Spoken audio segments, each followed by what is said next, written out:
Welcome to Knights of Roleplay, an adventuring podcast. This is an actual play Dungeons & Dragons podcast. Royalty-free music provided by Kevin MacLeod, Michael Gelfie Studios, Plate Mill Games, and Tabletop Audio. And now, to adventure.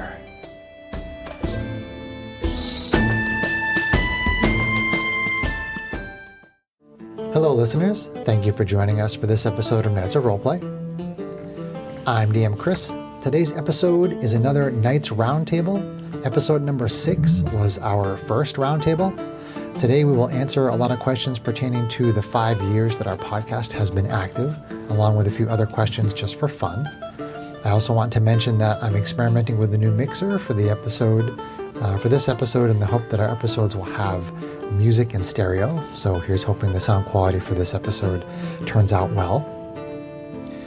So why don't we get into the first question, which is, what has been your favorite Knights of Roleplay moment so far? And I will start with Sarah, who's smiling. Why am I always the hot seat? It's not me. It's not fair. How my table position changed? Yes, because That was Sarah, my favorite moment right there. Sarah sits to the left of the DM's chair, so Yeah. she kind of gets picked for a lot of things. Stucky. I'm often the first one that gets put in the dun-dun-dun hot seat. Honestly, that as DM, that's why I'm trying to pick on Greg and Kate more often, because they sit on the far end of the table. The nosebleed sections? Is that what you're saying? I don't know if I'd call it the nosebleed. The out of the way section. Yeah. We're all of like 2 feet away from everybody. Favorite moment of Knights of Roleplay? Gosh, Yeah. there's been so many good ones. I think my favorite moment was the creation, the last minute creation, mind you, of Dirkris, Yay. the kobold barbarian, who was literally being made as a character sheet as John was introducing the campaign. And yet he's had such... And yet They have had such a impact on us they already. were probably one of the most fun characters I've ever played, and the most alive in my head, Awesome. Not anymore, though, unfortunately. unfortunately. Rest in peace. Well, pieces. Kate, what do you think has been your favorite Knights of Roleplay moment? Geez. I've got to cheat and do 2 because they're totally different flavors. But that allowed? that's I guess so. Love you. There are no rules at this table. In the Come on. realm of like funny and hysterical, and I may not be the only one who speaks to this, the TPK that occurred at the end of Tombs of Annihilation. Spoilers, sorry. But I mean, the episode's just called TPK. the transition of the group from like at the beginning when Chris first had us playing, even long before the podcast, when the group took like player death much more seriously and got really uptight if things started to go south, and I myself included, right, just to have the group go through that and get wiped out and just find it to be absolutely hysterical the whole time. It was just, that was a blast. That was actually one of my goals yeah. in running that. Was I was actually thinking that the tomb was going to be a lot more brutal than it actually was, and I was expecting each of you to go through like 3 or 4 characters. I mean, I made just 10 to get over that hump characters of just to- characters die. So that was just fun and different. And then on a more serious note of cool moments, like I remember, I think it was actually the very first episode in Spacefarers when pandemic locked us down and we went on to Zoom for the first time, and we were all very concerned about like how natural would the role play feel, how would it go with us being remote. And then it happened to be that we had a point in that episode where all of the characters got in a place where they expounded on a bunch of backstory and why things were the way they were. And I just remember that some really, really poignant role play, surprisingly, coming out of the very first episode that we were all remote. So, Yeah. I remember sitting on the couch in my living room of my old house that night and bawling my eyes out after. Yeah. so that's me. Yeah. So, yeah. John? What's your favorite Knights of Roleplay moment? Hard to say favorites. Okay, Greg? 'cause yeah. Why you gotta be so mean to John? I thrive on it from him. It's true, you are kind of a masochist. Events that stick out in my brain, though. First is probably the freaking fairy. Yes, that one. About the freaking fairy. That's true. I'm forgetting about Candlekeep syndrome. I was down. We're in a cave. I was trying to be, all fancy, fey fairy and throwing out, fey magics and stuff Color like spray. that. Color spray. That was my first interaction with color spray, and actually. it didn't work. It did not work. The enemy saved out of it, and they're like, "Who brought the freaking fairy?" Because it's so very typical. Neither the first nor the last moment that John tried to do something really unconventional. I love trying to do Which I things think is unconventional. great. Chris hates it when I try to do things unconventional.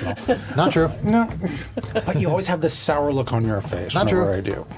I do. I can tell you from being in the position of Chris with you as a player that I love when you do something unconventional. However, my planning brain doesn't love when you do something unconventional. Like the time I tried to use the rope trick with Strax, and I thought I was being really clever, and Chris is just like, "No, it doesn't actually work." Oh, it was a good idea. I guess that wasn't such a good I didn't idea. mind when Ratchet took himself out of the fire trying to cast Tsunami. Yeah, unfortunately, I think that predates our podcast. It does. Yeah. True. Yeah, if we were Okay. going to do things predating the podcast, probably the... We're not. We're not going down that road. This is Knights of Roleplay okay. moments, Okay, John. fine. But I had a lot of fun with Ratchet. I'm I'm going to just bring giving an Ratchet back example of John someday. doing something very unconventional. Yes. I'm bringing Ratchet back someday, Oh, I God. promise. Okay, that's cool. Was it Ratchet? It was Yes, it was Corin back. who tried to cast Tsunami. Back again. That's it, wasn't it? Maybe it was. Yeah, that was Corin. Back again. Yeah. Is I'm that still bringing- your favorite moment? The freaking berry. I'll probably have to go with that for now, yeah.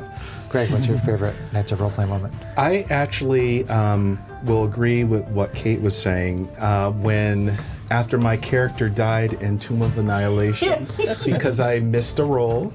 And so when that character died, who was providing all the other characters with the that shield of protection. The aura, yep. The Paladin aura, yeah. yeah. And then I started to become Covering our butts, as it would be. the evil DM's assistant in Mayhem. That for me was fun, especially like I was laughing the whole entire time Rolling because it was their eye rolling beams. all the damages and it's like, oh, this was going down. Oh no, this was going down. Oh no. You get Yeah, basically. you get a disintegration ray. You get a disintegration ray. You get one too. And I was just like, oh my god, like this is crazy. It was just hilarious. I don't know that we've ever laughed harder as a No. table other than that episode. Especially when we're in the middle of being slaughtered. Yeah. From the DM side, that was a fun time, Yeah. too. And I felt equally evil because I was contributing to your death, which I felt bad about, but also I was very gleeful too of that situation. Don't feel bad about that. Revel in it. Cool. And I think also too, to kind of piggyback on what Kate said a little bit, I think just being able to adapt to different things too, like we've been through a lot, everyone has in terms of the pandemic and having to pivot and, do different things. Pivot. Over the course of time, when we're on Zoom for 2 years and then we start to come back together. I think probably one of my favorite moments in that case is going to be the first time we actually played together in person. Yeah. After being away from each other for 2 years. That was kind of emotional, I think, too. Yes. Sure. All the feels. All Yeah. the feels. Sure. Yeah, I was so awkward. More than usual. What about you? Mine is what I already told John, which was playing Ro in the last part of the Stygian Gambit. where we, spoiler alert, we use the Minotaur and the baboons. Cat Minotaur. And Cat Minotaur. Yeah. there was like fire and stuff. And That was definitely chaos incarnate. No one survived. No. We survived, so Yeah, not no that one. doesn't matter. Who cares about all the patrons? I mentioned that was probably the most fun that I've had in my entire D&D career, and I still stand by it. Oh. That's my favorite Nets of Roleplay moment. You're gonna make me blush. I had a real good time too as part of that situation. You did. Okay, let's see. So, the next question is, what do you think has been the most challenging aspect of doing a podcast over the last 5 years? So, what has been the most challenging aspect of doing a podcast? John, what do you think? Adapting to not being able to eat while playing.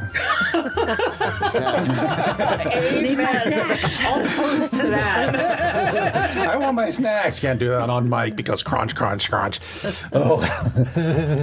For the most part, my style doesn't really change whether I'm on mic or off. I mostly just ignore the mic.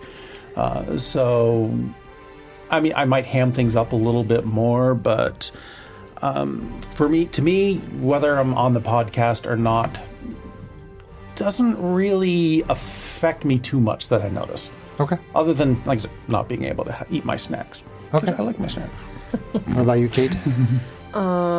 Geez, that's a tough one. I mean, I do think that like the mic awareness, even having been a singer and stuff, like it's kind of it is different if you're like an choir with the type of miking that we do versus having to be on mic for speaking, especially when it's like I'm very animated. I talk with my hands, I move around, so sometimes I'm not always where I need to be.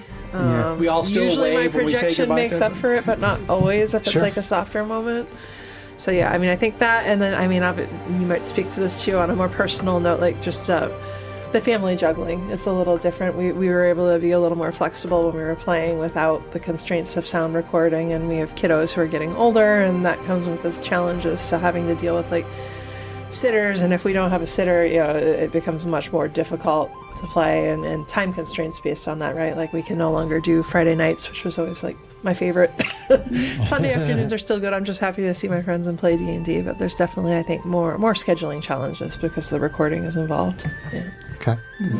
Greg, what has been the most challenging for you? I think a lot of it is the fact that I'm more of a soft-spoken person, so maybe sometimes my voice doesn't come across a lot. It's never been an issue from a technical standpoint. Well, that's good. Yeah. I don't know how I sound when listening to myself, to be honest with you, so I don't know if I'm yelling or if I'm, just being my normal self, because usually I'm a very calm person. So, that may be like a voice for radio, as the saying goes. But I think, too, a lot of it, I would say, as far as dealing with sicknesses and how that has come a normal part of our gathering, with people getting sick here, people getting sick there, and relying on technology to kind of bridge those gaps, I think has been challenging at times, because you can't always control how technology is going to respond to something. Yeah. Whether you're not able to hear someone or you're not able to see someone, all of those things kind of come into play when you're using technology as a bridge for when you're not in person together. Sure. And we've had a lot of those over the course of this 5 years where we've been trying to bridge that gap when we're not able to be in person at the table here. So you thrive on the social aspect of the game. I and do. When that doesn't happen, just in order for us to continue the podcast, it just kind of, you find it's that more a little blah for me, just because It definitely feels more flat when we're not in person. yeah. Because we're not like in each other's like. I'm a hippie drippy witchy girl, so we're not like in each other's auras and like really like feeding off of each other as much. I feel like because there's internet and the computer between us. Like I'm very much a people person, and I thrive on those energies, and it's a different kind of energy when you're not physically with someone. You're just seeing them. So sort of like watching television, the way you're there, but you're not really there. Gotcha. Okay, Sarah? It's been challenging for you. Oh, I'm supposed to be here? Okay. Mentally and physically, yes. Oh boy, that's a challenge right in and of itself. Being on the podcast. Well, What's been challenging? What's been challenging? Yeah. So having our D&D sessions transition into a podcast has had both a positive and a difficult impact on scheduling. While it has encouraged us to be something that is extremely rare in the D&D community, from what I've felt and heard from other people I know, of having a completely consistent game. Yeah. Where we're always, like, when I tell people that we have been playing together for 8 years and that we've been doing a podcast for 5 of those years, they're like, wait, what? And but that also comes with the stress of making sure that we're always together and finding a way to get around the schedule and reworking things and jigging things around and having to move off of Fridays because Greg and I didn't have work schedules that worked with it anymore, and kids came along, and pre-recording maternity leave, and just the juggling of schedules is not my forte in the first place. So it gives a certain priority to the game that it otherwise wouldn't have in your life. Right. I think the coolest thing that has changed for me, especially when it comes to Dungeons and Dragons, is that I have started playing more. Like, I'm in like 3 or 4 different games now in different systems and whatnot. But being in the podcast setting with this group is something special. Cool. There is the role play aspect is different, the play off of each other, because we know that we're kind of putting on a story for people, like, feels really amazing. And whereas I have some games where I can just sit there and munch on my chips and zone out on my phone a little, maybe not be as, like, invested, which I feel bad about when I'm there, but, like, I never really feel that when we're together, and that's awesome. That's good. That's good. Also, to kind of piggyback off of that, is that when we're role-playing things, there's a lot of heavy weight to some of them, especially when we have stories that people are telling something about something of their character, and you're relaying that information. And, some of those sessions I feel like are some of the best sessions we've had, where, backstory is coming into the present and making itself felt and known in the session that we're in. And there have been a number of those different things, like in the past, Rael and Mordain and, Mixie and Trixie's stories too. Which I'm still trying to work in. It's a tricky one. Trixie, you would say? A little bit tricksy. It's a little tricksy to mixie it in. Sean with the dad jokes. But I'm not the dad on this table. But that's that's being with people you love and people you care about. I think that makes it even more self-evident that it shows within the constraints of the podcast, I think. Yeah. As the person who actually has to deal with the technical side of the podcast, how does DM Chris react to extra difficulties? If I were to ask myself, what do I think is the most challenging aspect of doing a podcast over the past 5 years, there is a part of me that wants to kind of lean in the direction that you're describing about, like, the technical aspect. I mean, I had to learn how to be a podcaster. I had to learn how to record, and I had to get a mixer, and I had to learn, I was already doing voiceover, so I had an understanding of Audacity and of microphones, and of, like, soundproofing and certain things. But when I think about the challenges that have come with the technical aspects of us becoming a podcast, while they are very challenging and occasionally stressful, I agree with Kate's statement that it's been more challenging to deal with having kids and making that juggle. We didn't have any kids for let's see, we started in January. Liliana was born in October. We had gone to Zoom like in February or March of that year. So being on Zoom and having a baby, we had recorded in Vola's Week ahead of time, so we had those to cover during Liliana's first few months. But then when we came back in person, all of a sudden things got much more stressful for both Kate and I. And I will say that just trying to juggle the schedules with the kids in general has been very, very stressful. Like Sarah mentioned, there were work things, but there was also the fact that like my mom and stepdad didn't want to babysit on Fridays anymore. That was part of an issue with that, so we moved to Sundays. And eventually they didn't want to come over here, so we have to drop Liliana off over at their house. So there's all kinds of things. And even just like if you guys have all gone home and I'm sitting in the office trying to edit the podcast and there are kids yelling and screaming and crying and pooping and doing everything. Doing kid things. Then, He has to mention pooping. Basically, timing editing for like if I can take one or both of them out, or naps, basically, right? That's kind of your trying peak to find hours. the time to edit, and stuff like that has been very stressful. And even just like collecting music, I'm on a couple of Patreons, so I get about 8 new tracks a month. And when I get one, if it's something I want to use, I'll do maybe a little bit of editing on it and then put it into my playlist and put it on the MP3 player that I use, which is basically an Android phone. So again, yes, John, the technical aspect has been a lot to deal with. But then the kids, on top of that, make the technical part even harder for all the reasons that I just mentioned. And the scheduling and everything, it's difficult. I mean, obviously, kids are awesome. It's been the dream of my life to be a dad. Oh,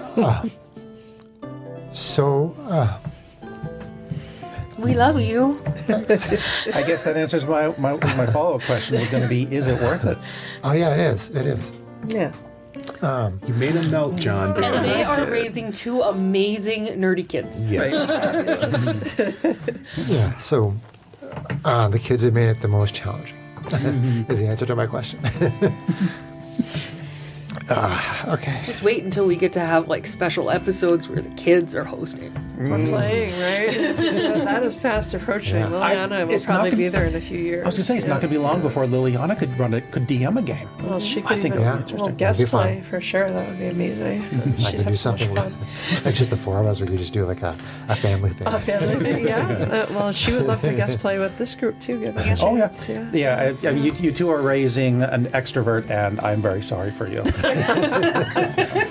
It's a good thing that they have a couple of more extroverted aunties and uncles, quote unquote, around. We don't know about Sebastian yet. We'll see how that goes. Yeah, he's leaning more introvert for now, but we'll see. So my next question, I think we kind of covered to some degree, but if people want to say more, I have, what do you enjoy most about being on the podcast? I feel like we've talked about that a little bit, but if you want to reiterate or add something, Greg, what do you think has been the most enjoyable thing for you about being part of the podcast? And this is like not including before the podcast, but once we started podcasting, like what do you enjoy most in general? I think it's actually being around all of you guys. I've known some of you for a really long time. Too long. Not too long enough. Not long enough. Like 10 or more years. So 20. Yeah, like so many that I can't even remember when I first Doxing met us. people. So if you've known people that long when you can't even remember when you met or what the circumstances were, then they're like family to you instead of being friends. So they're like brothers and sisters. So I consider people here to be that, for me. So for me, it makes it very enjoyable. I look forward to having time with friends and being able to spend time doing different things. And this is like one of the ones I enjoy a lot. So that's awesome. What I think about it. Yeah, for me, it's, continuing on what Sarah was saying about how rigid the schedule has to be. Yeah. that's actually been really good for me. Structure what? Both structure and an excuse to actually get out of the house regularly, because I am very much a homebody. And if I didn't talking about that on the way over here. and if I didn't have a reason to actually get out of the house, I probably never would. So this actually keeps me active, and I like that. And it's, like I said, it's a lot of fun. There's It's a good way to do it. definitely some introverts in this group for sure. Yep. I include myself in there. Greg and Sarah are saying no. Okay, I'm an extroverted introvert. Okay. I will carry that to my grave. I told John once that I was actually an introvert, and he said, "You're full of bullshit." Because most people see the masked side of me, which is this like boisterous, like exuberant, blah, blah, but like when I get home, y'all don't even know. Like I hit the couch and I'm like, for like 36 hours. Yeah. What do you enjoy most about the podcast? As conceited as this may sound, This is the place to be. I think the most enjoyable part about having this podcast is being able to say to people, I can't hang out on Sunday. I have to go podcast recording. And to be like, yeah, I'm on a D&D podcast, and have like all of my other nerdy internet friends be like, what? That's so cool. And I love you all if you're out there. You make me feel like way more cool of a person than I really am. When I get my little bragging rights of saying that I'm on the Knights of Roleplay. I think we're all cool at this table. Oh, definitely. Kay, what do you like most? Oh, gee, I think I have to piggyback a little bit on Greg and Sarah's answers. It's kind of a combination of the fact that, like, when you have a group of friends that's essentially extended family, and I think it is, like, ironically, Chris is probably the person at the table that I've known the least long out of and that's still like 15 years, right? 20 years, 20 plus years, gosh, pushing 30 just plus oh years. my God. So it's like, you know, when you've got like hundreds of years of combined friendship practically around the table, right? Like, there's just a special chemistry that brings to our role play and interactions, and I think DM Jeremy even called that out when you guys did the cross promotion. Love you, DM Jeremy. Yes. So like there's something unique that definitely carries through, and I think it's wonderful to be able to share that with our audience, even if it's really small right now. Maybe someday we'll make it big time, and people who love Critical Role will also figure out how unique and amazing we are, right? But I think that is just, I think that's really fun. I can only hope to be me today. I'm sorry. Okay, cool. So, and me. Sarah, you mentioned a little bit about this one already, but how do people react when you tell them that you're in an actual Play D&D podcast? It sounds like you already kind of covered Did you that answer for you, the question? Right? You didn't answer your I'm question. sorry. I'm sorry. I'm Yeah. skipping myself. Skipping Don't be myself. skipping out on us now. Unless you're actually going to skip, because that could be funny. What do I enjoy most about doing the podcast? Do you actually enjoy doing the podcast? I do. I do. I question that sometimes, because you always look a little stressed. And like you might choke one of us for being so chaotic. Chris and I are OCD, so like the sound quality and everything that we take seriously, right? Yeah, I mean, sort of a more generic answer is that I just love playing D&D. That's not. I mean, it is podcast specific, but it's not. I'm going to be playing D&D if I wasn't doing the podcast. I love playing D&D, and that's what we're doing as part of the podcast. But one of the things that I like about it a lot is I find myself constantly getting distracted by music, by music for the podcast. I mean, if I get one of those if I get a Patreon post that says, "Hey, here's a new track," and I go and I listen to it, and it's something that I can use, I get so excited. And then I spend all kinds of time like making sure that I have it edited the right way. If I do some editing, sometimes I cut off the beginning or the end, or I'll break it into two parts, and I get like super excited about doing the music. And I love my playlists, and it's something that I definitely have stressed myself out sometimes before when I didn't have enough time to do something, and I'm like, I just want to get this one music track ready to go. I just want to get this one thing ready. John, what's our setting going to be? I have to get the music ready. John, tell us what our setting's going to be. It's true. It's true. I check with John ahead of time for Golden Vault to be like where, like, what are the atmospheres? Like, are there buildings? Are there oceans? Like, what kind of areas are we going to be in so I can have the right music ready? The right background music, ambient music. Give me an excuse. Pretty much. I remember how you wanted to keep everything more generic before. It's like, we're going to have city music and combat music and maybe one other, and that's it. And I actually really love the fact that you've leaned into like the more tailored, because there is so much cool music out there. And there's wonderful networking opportunities. We're supporting these other artists indirectly as well, right? And I just think that's awesome. Yeah, I think I have. Hold on one second while I unlock my MP3 We're player. opening the vault. Oh. Let's see. Okay, it doesn't actually tell me, but I think I have something like over 70 different playlists on this Android device that I'm using. It's called the Gme. That's not 70 tracks. That's sponsor us. 70 playlists of tracks. That's 70 folders. Each folder is a playlist. Track count is hundreds or thousands. Yeah. Yeah, I've got about 6,500 music tracks. Holy cow. Wow. And that's all royalty-free Correct. music. It's all royalty free. It's all from Kevin MacLeod, Michael Guppy Studios, Plate Mail Games, and Tabletop Audio. And we had all those except Michael Gelfi for the first like year and a half or two, and then Michael Gelfi came in. But yeah, so basically, you know, I love the D&D part of doing the podcast, but I also geek out constantly over the music. That's just one of the things that I love about the podcast is the music. I can connect with you on that because when I've hosted as a DM for other groups online, and I use things like Roll20, they also have access to things like Kevin MacLeod's royalty-free music right there, and I will get lost in setting up the audio for my game sessions for hours and then forget to finish writing my story. Whoopsies.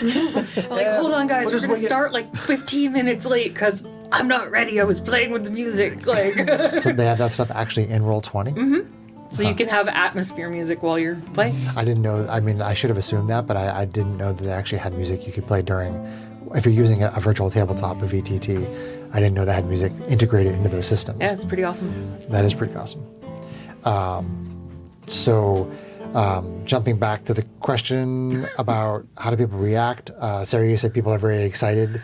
They're like, wow, cool, when you tell them that you're on a podcast, right? Yeah, so I tend to, I do a lot of online gaming. My fault. I blame John. I accept the blame. And because of the type of online gaming I do, which is an MMORPG, which is a massive online role-playing game, I tend to run into a lot of D&D players because it is also a role-playing game. Right. So when people find out via either like seeing my social media or seeing my stream or whatever, that I play D&D in the first place, everybody wants to talk about it. And then they find out that I'm on a podcast and they're like, what? Send me the link. I want to listen. And sometimes I'll come in on a Sunday and Chris will be like, oh, we had some new downloads. I'll be like, yeah. I met someone new this week. Later, Sarah will tell you about the D&D games that she runs inside the MMOs. I do sometimes, actually. I have gotten the opportunity through meeting these friend groups online to start D&D groups of my own. Some of them have crashed and failed. So again, I call Nature of the myself beast. extremely blessed to have this group. Do you want to... That's very sweet, thank you. Do you want to share your Twitch information? Oh, yeah, you can follow me on Twitch TV. Just look up Wolfhound_Mama. Lately, we've been streaming a lot of Repo, but I also stream Final Fantasy XIV online, as well as some other fun little games where we get together with friends and push each other off mountains. It's super fun. Cool. John, how do people react when you tell them that you're in an actual play D&D podcast? we're supposed to be telling people that we're in a podcast? I had a feeling that was the answer I was going to guess. I'm sorry, but all my friends, my friend groups already know that I'm in a podcast, so I don't have anybody to tell. We're all right here. I have no social life, except for you guys. You don't cry about not having a social life. Come on. Yeah, I wouldn't cry about it at all. No, I don't have a social life, but I'm not going to cry about it.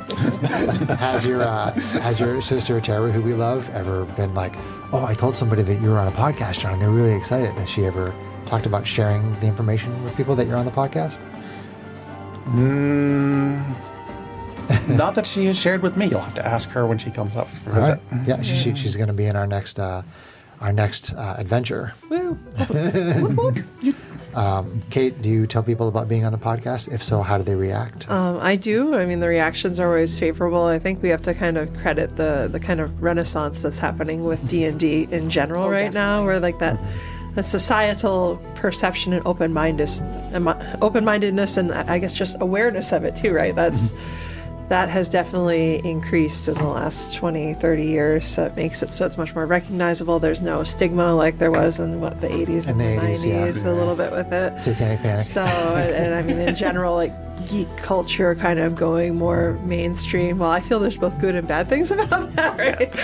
In general, it makes it so that there's that positive perception and people think it's really neat. And then you get other random things like the fact that we ended up in New Hampshire Magazine recently, where it's like, one of my daughter's pediatricians at the practice said we were messaging about something else, and she's like, oh yeah, I was reading New Hampshire Magazine and I saw the article with you guys and I saw the picture of you and Liliana, and that's so cool. It's like, yes. So yeah, I think it's fun, and yeah, it's definitely well received. Okay, Greg? I would say that when I tell people, they're like, oh, really? So it's like a surprise, really. Okay. Most people probably don't expect people to have a D&D specific podcast, especially someone like myself. Not saying I'm nerdy or anything like that. You are totally nerdy.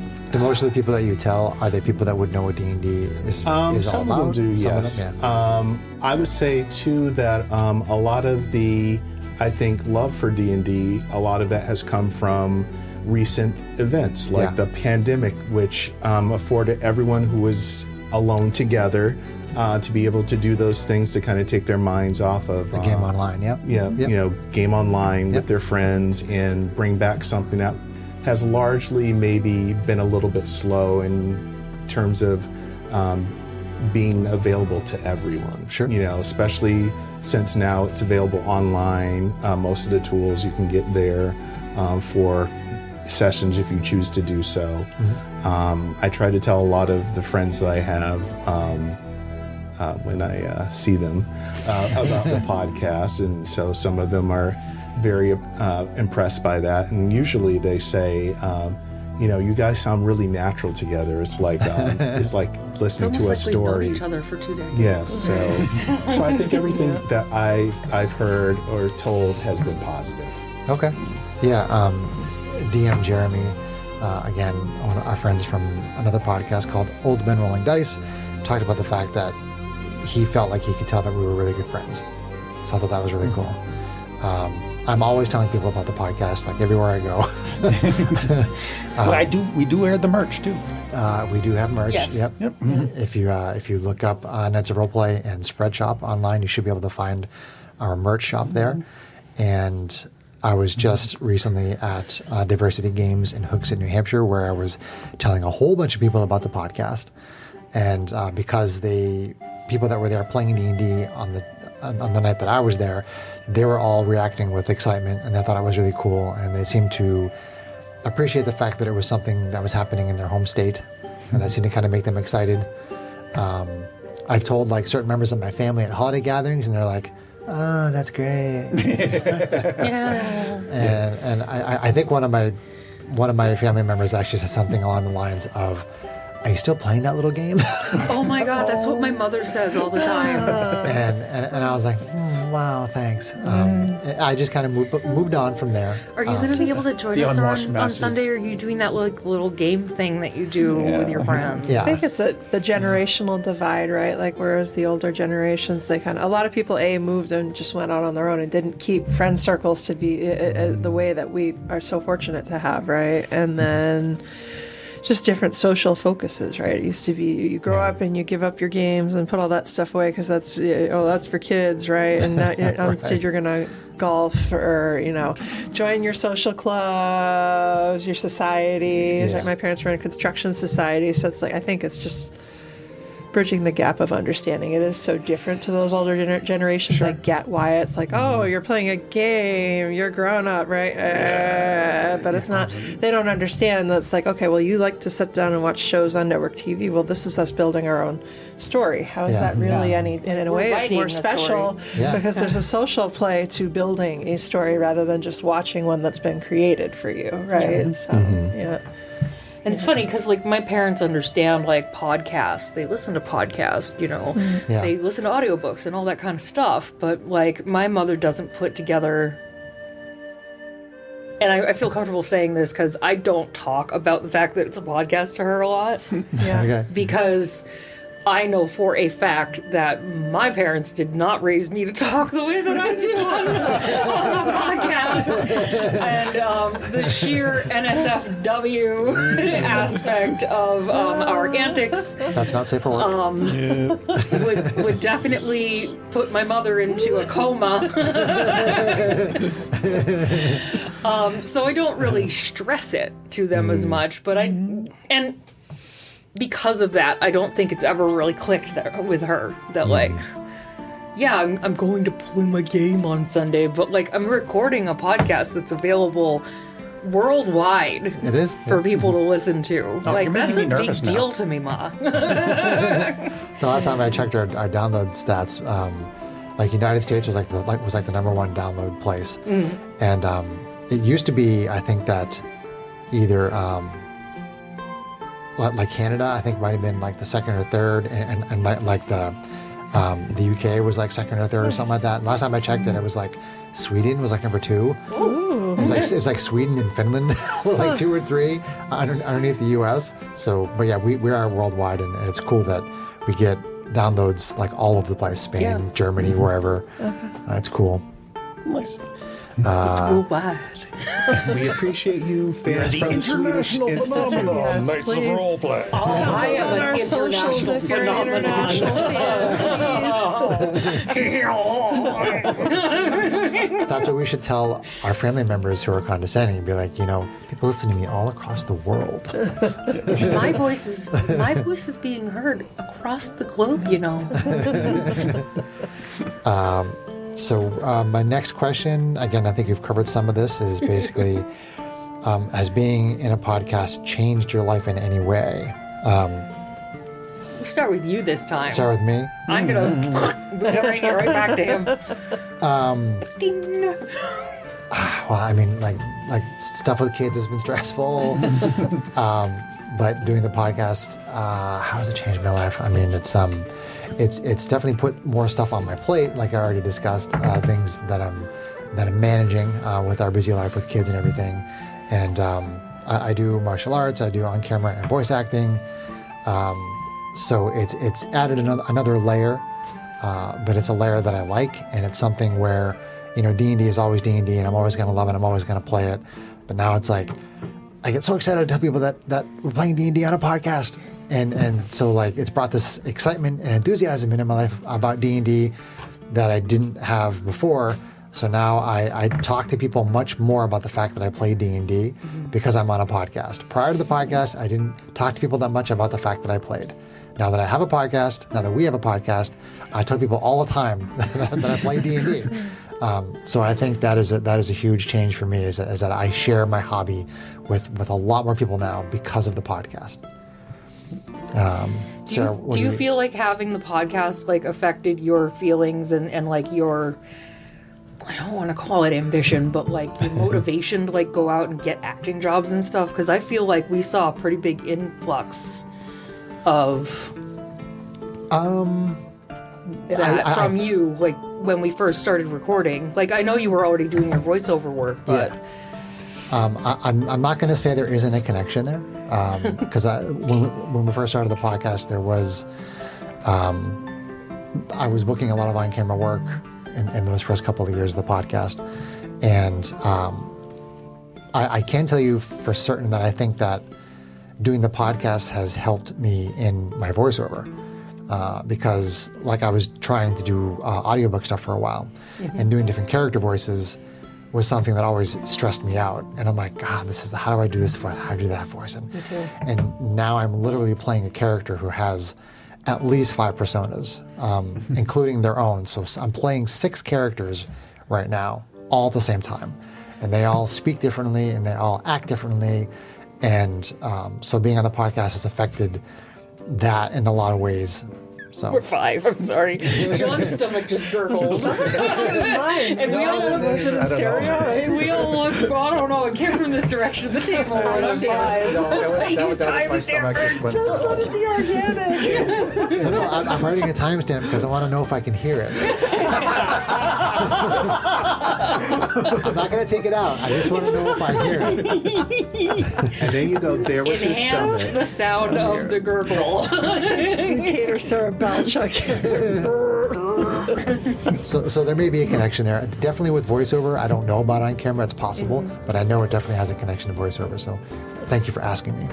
How do you think that your life has changed? It sounds like you're doing gaming online, Twitch stuff. That's partly because of the podcast. It definitely helped me really pull the trigger on getting myself to a point where I could actually start streaming and feel more comfortable. I'm not really using my camera as much right now. I'm working on getting like a VTube model. Cool. But getting more comfortable with just putting myself out there. And I had really reached a point prior to the podcast starting in my life where like the performance aspect that I had for much of my life. I mean, my family will tell you that I've been a performance artist since I was like 3, standing on the steps of the church, singing.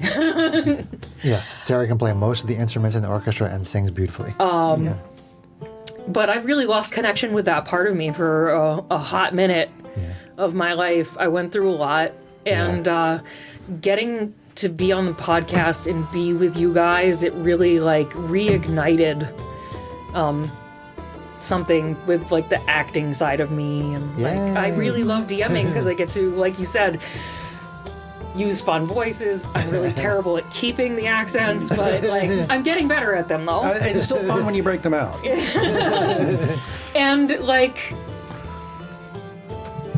I don't know, like it's been a lot of fun for me to really like work the mic again and have my personality Work out that there. mic, baby.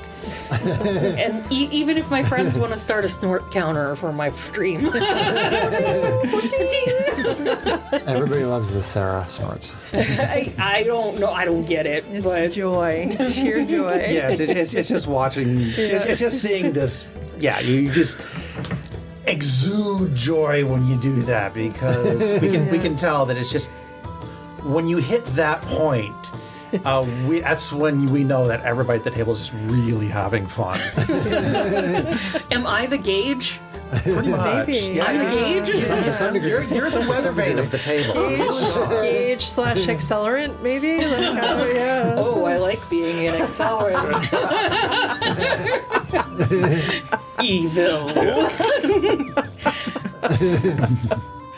All right. Okay, how has it changed your life? I mean, I think some people started to segue into this already. I do feel like going to the podcast, like you and Sarah have spoken to it, but like the whole table, I feel like it's done things for our role play and the leaps that we're willing to take and stuff. Like I feel like before we started podcasting, that a lot of us kind of just played the same archetype for a character in different flavors or classes, like over and over and over again. So like I know for me, it's like that's what it's. I was always played like 8 barbarians. self-conscious about my role play and not really, feeling like I could attempt accents. So it's like these are all things that I started to lean into because we had the podcast as a vehicle and kind of we're shifting our game style so that there was more opportunity for role play as well. Yeah. Like, adding in things like Stars and Wishes and the role play elements, character driven, that you started doing in the last campaign. So it's like we keep building and finding new ways to kind of encourage the group to take those leaps and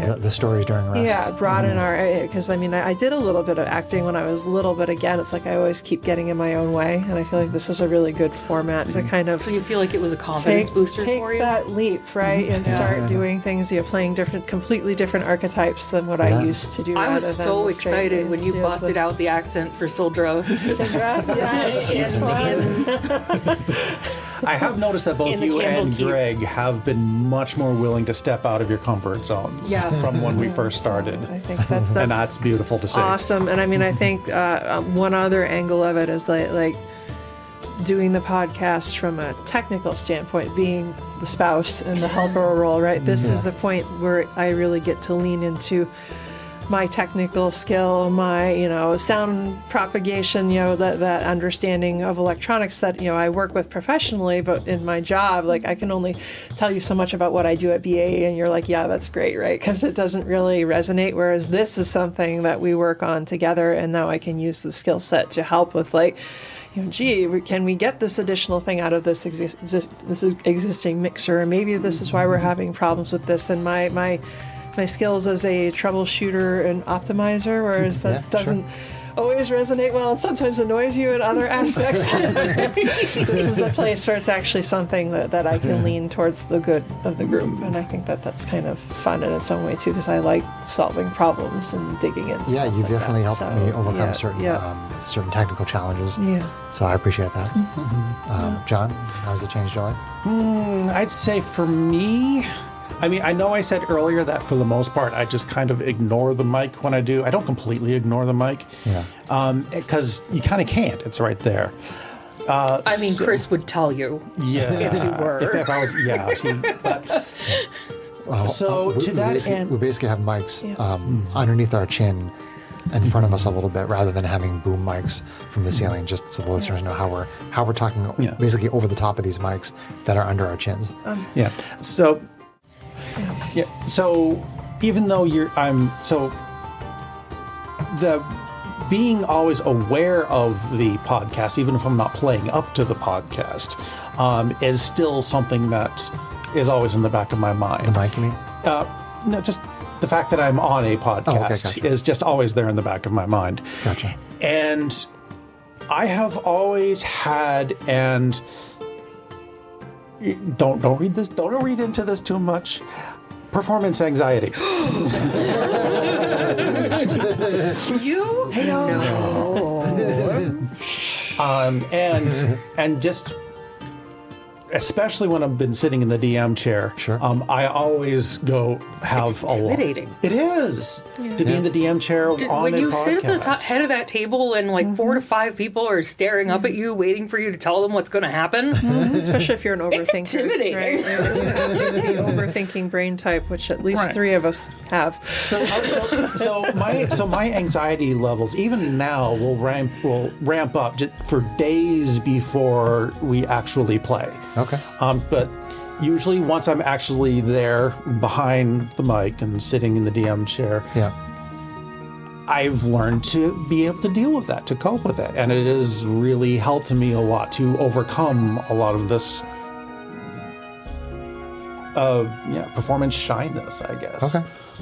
So, yeah, I guess that'd probably be the way that the podcast has really kind of improved my life in a way. Okay, that's good. I mean, I always knew you were a little bit nervous. I could just tell from you sitting here. Still am. But I didn't realize that it was causing you that kind of anxiety, like days in advance of the. It's a build up. I got you. But like I said, it's something that I need to cope with, and this is something that I can cope with. It's still it's a positive thing, right? It is. Yeah. Okay. Okay. Greg, how do you think the podcast has changed your life? Well, I think it's allowed me to swing for more interesting roles in terms of the characters I Okay, play. gotcha. Thank you for the clarification. I was shifty-eyed over First we had here. performance anxiety, and then we had swinging. Got it. Maybe the podcast is maybe a swinger. Meaning, I played 2 female characters. Sarah's broken. Oh, now we're having fun. There we go. Now we're having fun. Oh my god, we should start rating our episodes like this is a 5 snort episode.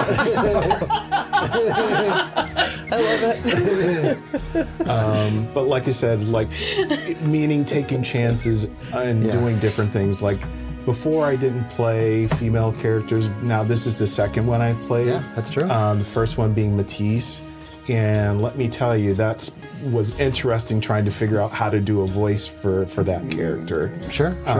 Because obviously I don't have that kind of voice. You know, you have to figure it out in terms of how you want the character to sound. You Yeah. know what I mean? Yeah. So that's one of the things I feel that doing a podcast has really opened up, and likewise taking kind of a chance with not so righteous character, I would say. Someone that's very much gray area and kind of does their own thing. Sure. And I say that came out of the dungeon crawl tour, where I got kind of possessed by a playful god, and then from that point I just kind of did whatever I felt like doing. It was really fun when the paladin and the barbarian were like going, we're like having a measuring contest. It's like, oh, I'm gonna do this. You're like, are you sure? Are you sure? Yeah. Yeah. What am I forgetting? I'm missing the reference. When Dirkris and I can't remember his name. Which Too many characters. his paladin from Malik. Malik, yes, Yeah. and Malik, they were each possessed by a god. Yes. Like Dirkris that's was right. like That's right. being deceitful and Yes. like Yes. needed to be in charge and this and that and the other thing. the leader. And Gotcha. My character was like, just do stuff. Like, Yes. he was like, I want to just get it done. Yes. So And I want to be the first to do it. Yes. So we had like a few episodes where we were really butting heads with our role play. Yes. This is now sounding familiar. you're like, oh, what? Well, I'm just gonna do this. I'm just going to do this. Okay, he and I'm just like, does it. okay then. Well, I'm going to steal all the crap off of this skeleton and not tell anyone. What do you mean we're missing 2 eyeballs? Or attempt to, because he's a barbarian. Did you say? I seem to recall you tried to steal things a couple times. I think I tried and failed a couple of times, but I was hiding like 2 glass eyeballs on my person for like 4 or 5 episodes. But it's just Differently been things. fun kind of opening up that performance Yeah. aspect of myself. Just, kind of running free, I guess, if you will. Born free. Mischief maker. Quiet mischief maker. Okay, so our next question is, what is your mental process for creating a Dungeons and Dragons character? John, what is your mental process for creating a Dungeons and Dragons character? Bold of you to assume I have a mental process. What will annoy Chris the most?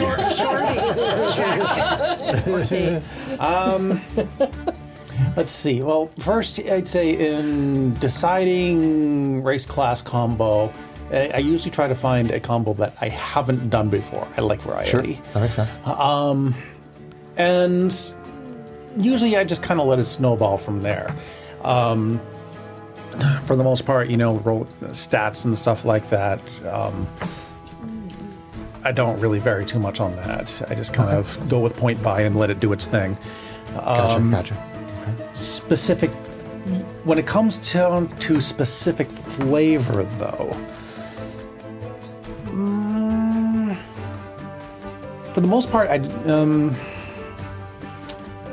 it's hard for me to answer this question because I don't have like a set procedure for this. I understand. It's a lot of, just kind of let my imagination go. If I have a setting in mind or that is presented to me, then maybe I'll usually just kind of work for something in that setting. A lot of times I try to build characters that have a lot of versatility to Sure. situation. Sure. They're not all, they usually end up not being the best of fighters as a result, but I've always liked characters that can just, fill in the gaps Sure. in these little things. Sure. The skill monkeys, as Yeah. it were. And so when I'm like deciding on the subclass or something like that, that's generally what I look for. I look for something that lets me just kind of shift roles as when necessary. Okay. And then it's just a matter of designing the background, which is just kind of, how much do I think I can make Chris read and get away with it? I have actually told John that he has a certain number of pages that he can't go over. That's a pretty high contrast Yeah. to me. Yeah, but my backgrounds, I always kind of end up ending towards the normal person in abnormal circumstance type backgrounds. So that tends to be what I fall towards, Okay. whether I intend to or not. Okay. And hard to articulate a lot of it because it's more feel than actual plan. Okay. It's all good. Don't you have like a spreadsheet that like calculates out each level and what you're taking and everything? Used to. Used? You covered used the to. spreadsheet? Yeah, I don't do the spreadsheet You're a anymore. monster. Because I mostly found that with 5th edition, it really doesn't make much difference. Oh. If I'm planning on multi-classing a lot, then I might do have a general plan in mind. That makes sense, yeah. But a lot of times, it doesn't even really. Things don't tend to even fall the way I planned. It just kind of. All right. Yeah. I don't know. Sarah, what is your mental process for creating a character? Setting aside the panic. Show up at the session. Crickets. Show up at session 0 with absolutely nothing on paper except and just maybe a spark of an idea in my mind. Totally valid. I joke, but that does actually happen to me a lot. I feel like I probably do my best character creation under pressure, which completely tracks with my ADHD over the last 40 some odd years. Without telling me your age. My first character I ever played with this group, I only had 3 days to prepare. That's right. But I wrote an entire backstory and it was a good page long and I had all these ideas for her, and ever since then I've just I threw something together. But I do generally have some sort of inspirational idea behind them, whether they turn out to be something that I then use as an inspiration for how I'm gonna role play them, or vice versa. Dirkers kind of came out of a one-shot I played recently called 3 Kobolds in a Trench Coat. Okay. And I was like, I really want to play a kobold character right now. So I knew I wanted to play a kobold. I knew I wanted it to be a barbarian. And I kind of rolled from there. And Cool. Again, that was probably one of my favorite, most fun characters I've ever played. If he was still alive. During session 0. And I literally was making him during session 0 while we were talking to the guy that sent us into the dungeon crawl. For reals. I was still putting him together as John was already role-playing with us. If you listen to that episode, you can actually hear Sarah as she works through her character Typing details. and working through the details. I'm like, wait a minute. There while we're trying to play. How does it? Whoa. And I think I missed half of session 0 because of it, which was a bad thing. I don't recommend doing this to anybody out there. However, sometimes you have to let inspiration spark when it sparks. And Greg was a huge inspiration for me on Mixie and Trixie because Greg had an idea. Cool. And Greg was like, I think we could make this into an even better idea. And I was like, give me what you've got. And I rolled with it. Awesome. And again, I didn't have the character sheet ready on session 1. However, I kind of had an idea of what I wanted to do. Okay. And she's developing as we go. So, total opposite of John. Never prepared.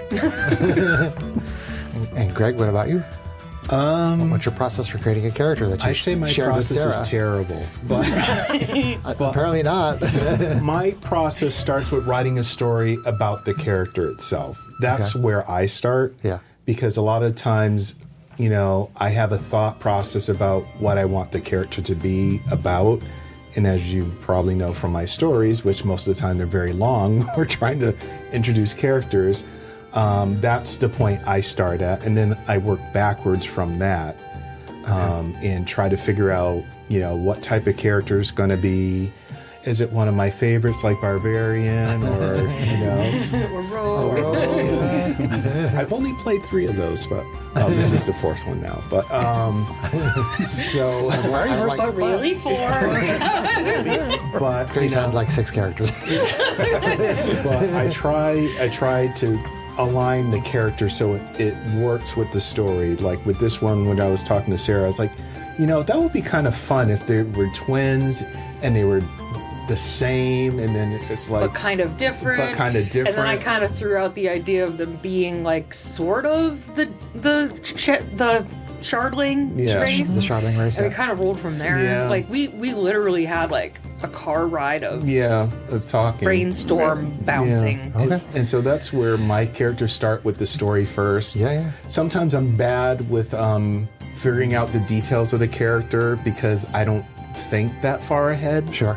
I'm like a last minute Fred in that regard. I have like the character story and all that back worked out, but I don't necessarily have the character all worked out. So you and I are kind of the opposite on this. You start with a story and then decide what kind of character would fit the story. I decide what kind of character I want to play and then create a story on how the character might have ended up that way. I put their clothes on and dance around the room for 3 weeks before I decide who they are. So like I'm in the middle of you two, like story character wise.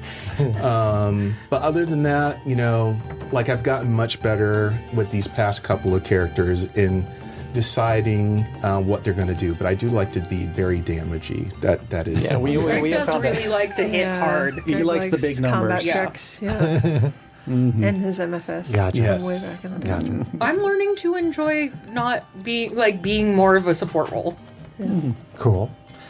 Okay. My process has changed over the last 39 years. It started off like not really having much of a process and just being inspired. Like when I was a teenager, I played a whole bunch of fighters that fought with 2 swords because I had seen Willow and Matt Mardigan fought with 2 swords. Willow! So I had multiple characters like right in a row. No, I'm a fighter with 2 swords, and I did it again. They're like, really, really. I think one of my first characters was a cavalier, and I just always liked King Arthur and the Knights of the Round Table, so I took inspiration from that. And over time, things have evolved, and as I've gotten more involved in acting, I've started to think more about the character's personality. And for our most recent campaign that John is running, Keys from the Golden Vault, it was really all about John and his Session 0, and basically saying, this is a campaign that doesn't have a lot of fighting, and John was kind of concerned I wouldn't like it because I like a lot of fighting. My campaigns have a lot of fighting, but the fact that John gave me the info up front allowed me to think about building a character that I had never built before, which was to not optimize for fighting and to do everything completely optimized for social encounters, which I've never ever done before. And now Chris is discovering things about himself. I mean, I'm really liking it a lot. I'm really enjoying it, and now I try to, kind of like Greg, I don't necessarily write out a whole story right away, but I do try to think about the character first.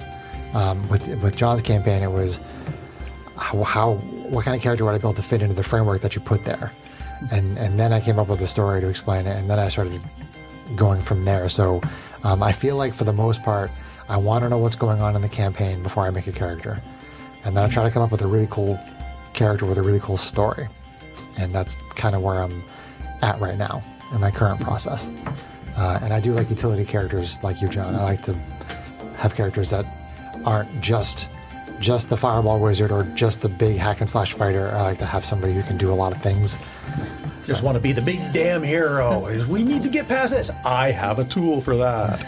But every once in a while, I do though, like in Sarah's game. And I don't Sarah's, know how you ever got to be an artificer. I mean, I'm sorry. in Sarah's Candle Keep campaign, which we'll probably revisit again, I like being the very... Rage! Yes, I like being the person that just runs in and just hits things. I like that very much. Kate, what is your process for making a character? So a little bit of, it depends, but and I'll expand on that with like, there's always a backbone of like, I'm a very story-centric player, and I like the fact that like, I remember when we first started out and like, we were doing campaigns that were much more linear, and I was like, well, if I get to roll in backstory, that's great, but otherwise I might not get to touch on everybody's backstories, and I feel like we've gone through this transition, especially as we got into the podcast, where it's like we lean into backstories a lot more, and I think maybe again because we're such close friends as a group, right, that builds on that even more. But it's like I have I'll call it a toolbox of characters I had to upgrade my D&D Beyond for like all the characters that I've created. So it depends heavily, because if we're doing something that is less story centric or more like a one shot, if my mental bandwidth is limited, I may lean on characters that I already created that I liked. Like I have Barbarian the Barbarian, and obviously Syndra, who is primarily a Candlekeep player, but she has been in other things as well, graded up or down. And you know, for most of those characters, there is still some kind of a backstory. And I do tend to try to lean into both like what's appropriate to the setting. So like pre-campaign, when we did Curse of Strahd, like I gave Reyna a whole backstory and theme based on the mists, not even knowing that John was going to pick it up, because there were actually things in the written material that he could play on for that, right? But then, like, what does the party need for party balance? Like, is there something I can pick that will help to fill that in? Sometimes there are concepts where it's like I'll seize on something like with Arvine and Spacefarers. Like, I knew I wanted her to be I wanted to play with the dynamic of samurai plus swashbuckler rogue on purpose. Because it's like, I do like, much like Greg, every now and then I like to have a character who has, you know, most of my characters will have some trick, usually combat centric, not always, where it's like they could do something really cool and optimized and busted or min-maxy, however you want to look at it, just because I'm a geek and I like figuring out how I combine things. I think I've multi-classed more than anybody else at the table, right? I rail on her maybe a little too much about being a min-maxer. But at the same time, it's like I like to fill in the party. I tend to try to build flavors into my characters where I can backfill like a little bit of healing if I think the party might need a little bit more of that. And I mean, you know, Tomb of Annihilation, if you go to things that are less story-centric, like I created a fleet of like 10 characters expecting it was going to be a meat grinder. I didn't need them all, but like I while they didn't have super deep backstories per character, they actually all had an overarching thread where they were Shadar-kai, who had been sent by the Raven Queen to try to get to this tomb, figure out what's going wrong, and fix it, right? So that was the reason that they were all Shadar-kai, and just different cool variations and things to play around with that. That sounds like way too much work species. for me. So, but This puts a huge target on the fact that I am not as organized as her. Because, like, y'all went into Tomb of Annihilation with, like, 5 characters in your pockets. I went in with nothing. Chris and I were geeking out. Like, he told me he had made, like, 6 or something, and then I eventually had as many as him. So we were both I think Brian had, like, 8. Getting excited. I had 2. Yeah. I had the one I created on session 0, and he made it all the way to the end. That's up to us. Our 2 characters were the longest running characters before our untimely demise. Right. But then it's like, I do get a character. Once I know what I'm doing that fits the party balance or the world or whatever cool thing I want to have, right, then I try to find backstory that fits with that. And oftentimes I suppose I have to credit Greg the most, because it's like I've had 2 campaigns now, maybe 3, where Greg and I have had backstories that were tied, and that's a fun opportunity, especially if it comes up in the story of the campaign, right? And Chris and I, pre-podcast, we had characters who were related for Curse of Strahd, which I thought was really, really cool and fun to do. So I mean, the story above all is the thing that makes it compelling for me. Yeah. And I think, funny sidebar there, like Fuzzy is actually the first character where it's like he's got a very basic background, but he does not have the kind of story that I usually make for my characters. And I think it's going to be interesting in this case to do. I chose him for party balance and to play a guy and a bugbear and a bunch of things that I hadn't done in combination with a barbarian before. So we would have a heavy, but I feel like now that John's given the opportunity to tell stories, I'm going to have to go back and figure out like more of the detail of what it was that brought him How to did where this he bugbear get to is. be with this band of weirdos? Usually for me, the story comes like, along with the design at the outset. So, Okay. yeah. I would probably say too that when you gave us the archetypes, that we had to try to figure out how to fit those archetypes. For Keisha McGoldie Ball. Yeah, like with each of our roles, like you need to make a character that has this. I think we function. did that stipulation John, more John than he laid did. it out, right? As far as like, I didn't really try. Maybe I miscommunicated this, but I wasn't trying to say you have to be one of these. how I did. I said, I took it as a suggestion. yeah, here, like, Greg did not. this is a heist campaign. These are the kinds of roles that you fill in a heist-centric group. Right. Just kind of keep this in mind. But if you have another role in mind, that's fine. But it was just kind of meant to be a guy. Gotcha. So if I miscommunicated that, Well, I didn't take it negatively. I just really just ran with that. Like Yeah. I made this character, and she does her job. it's working. She's the roguiest rogue that ever rogued. Okay, so let's see. What do you enjoy most about Dungeons and Dragons? We probably hit on some things about this already. Sarah, what do you enjoy most? Just about D&D. Just about D&D? Just about D&D. Not specifically about the podcast. This is probably the exact same answer I gave in the first roundtable. It channels me into my creative aspect and gives me an outlet Yeah. for performance. Awesome. And I get to play with shiny math rocks. Clickety clackety.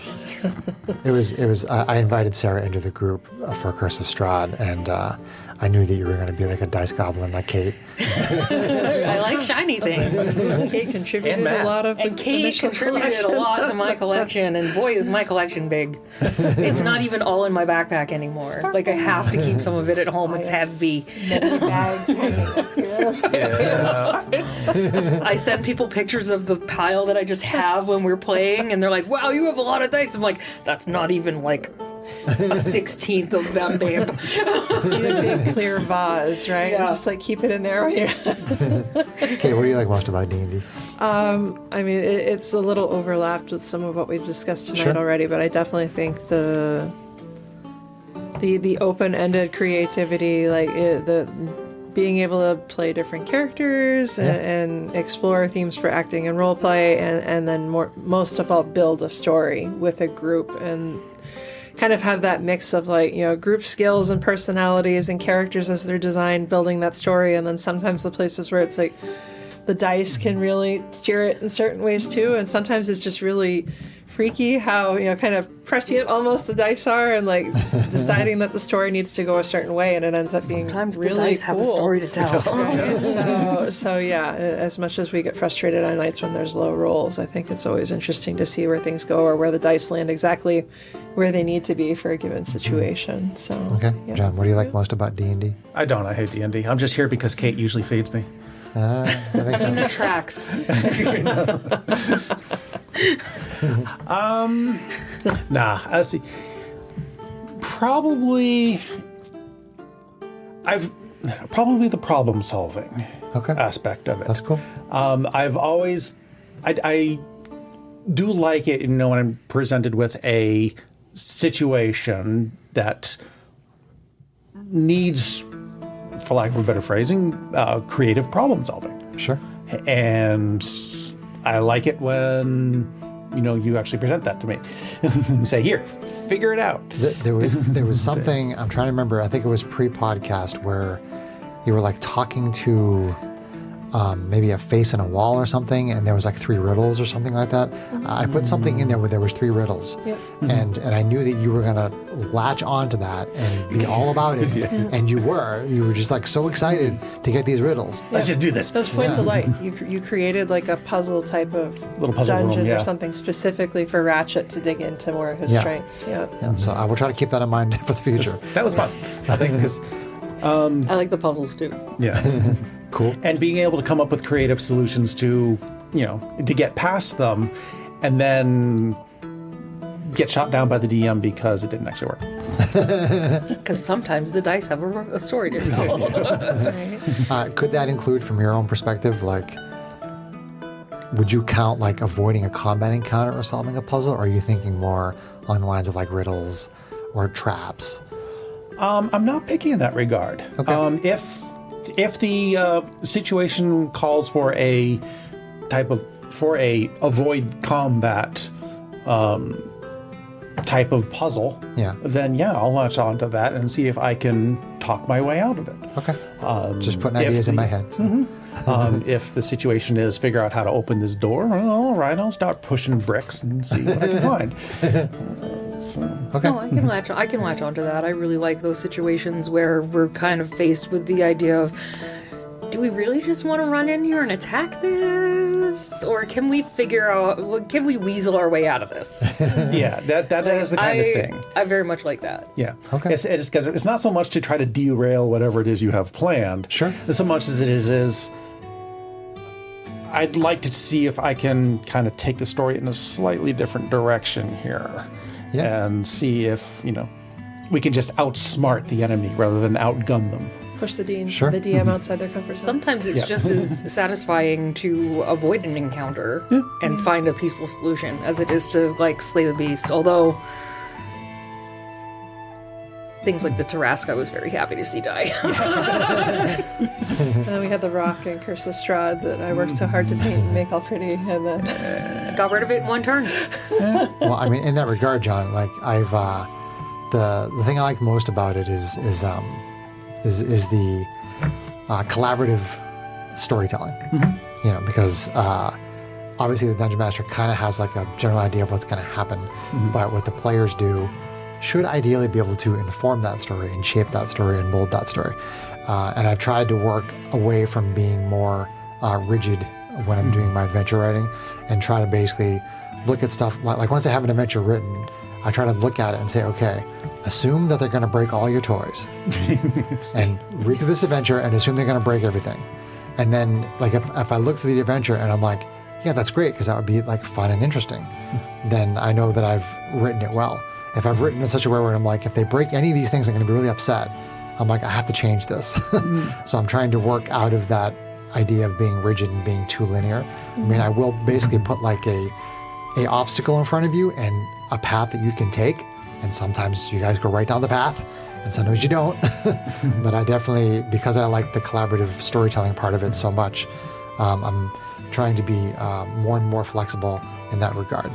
do you feel like so it you know. pushes on your improv skill set where you already have some background with that, with acting and haunt acting and stuff like that? Yeah. I've been, as much as I used to say that I hated improv, like I was always thinking of it in a very narrow kind of a way, and I didn't realize until I was working at Spooky World for like 10 years as a actor doing basically improv all night long, that I was actually doing improv for a decade. Yeah. And I'm like, wait a minute, I don't hate improv. There's certain elements of improv that I don't relate to and that I don't feel comfortable doing, but there are other kinds of improv that are not like that I really do enjoy and I like, and it's fun, like being a kind of pseudo scary character at Spooky World and trying to talk up customers and joke and laugh and be silly and funny. Like that kind of improv is great. But like if you were to like try to stick me in a comedy troupe on a stage in a big theater, I'd be like, no, this is not my thing. I mean, I love watching that kind of improv, like Whose Line Is It Anyway? I don't want to do that kind of improv. Right. But I do lots of other improv, like as the DM and as a player and at Spooky World. There's all kinds of improv that I do. And And I really have been trying to lean more into that, which is related to this discussion about collaborative storytelling and DMing and stuff It's like that. a more organic way of improving. It's like an intuitive improvisation. Yeah. Where you're taking in the situation around you and you're reacting to it. Yeah. As opposed to being like, okay, you're the nun, you're the priest. Like, Yeah, yes. Why does he get to be the priest? Greg. I actually want to follow on before we get to Greg's turn with another. Their answers made me think of something else that I'd like to add to mine. Greg's like, Just do a I get little. to talk? I want Greg to get a chance to go last, so it isn't just me tailing on at the very end. So it's like them talking about avoiding combat made me think about the fact that, like, when we do get into combat, like, I love tactics.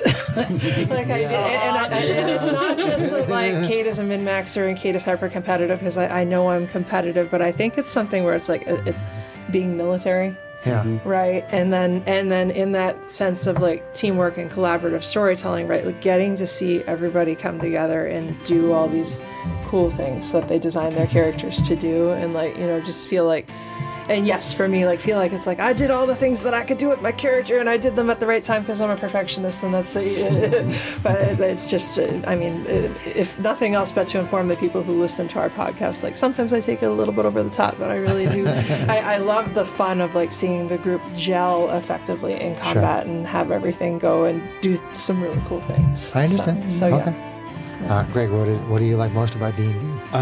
First and foremost, I'm a storyteller. That is the major thing that I am. I'm a writer, so for me, having a story that evolves based upon input from everyone else is something that's very interesting to me and fulfilling in the way that affects what the story outcome is, as well as how you react to the situations that are presented within those stories.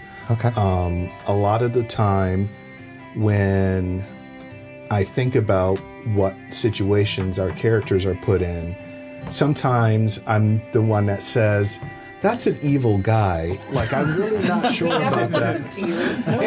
And no one's ever listened to me, and I've been correct. But sometimes you just get certain feelings about things and situations, and your part in those situations where you feel ultimately not justified in your actions, but you feel like, hey, I understand where this is. I know what's going on here, and we should do this, you know, and that feeds off of what Kate was saying, like with the strategy sessions that we sometimes have based upon what our characters are doing. A lot of times, as we know, I like to damage a lot of things, but sometimes that's not my role, you know. A lot of times my role is to be observer. So I try to be very observant of things and listen. And sometimes those things work out well for us if I pay attention, which a lot of the times I try to pay attention to how something is said, how something is worded, or just how the description of the situation is presented to us, you know. And those writer's instincts, I would be like, okay, if I were a writer, what would I do with this situation? How would I play this out? So those things kind of play in my head because I have the ever omniscient voice that's always going on no matter what, writing in my head all the time.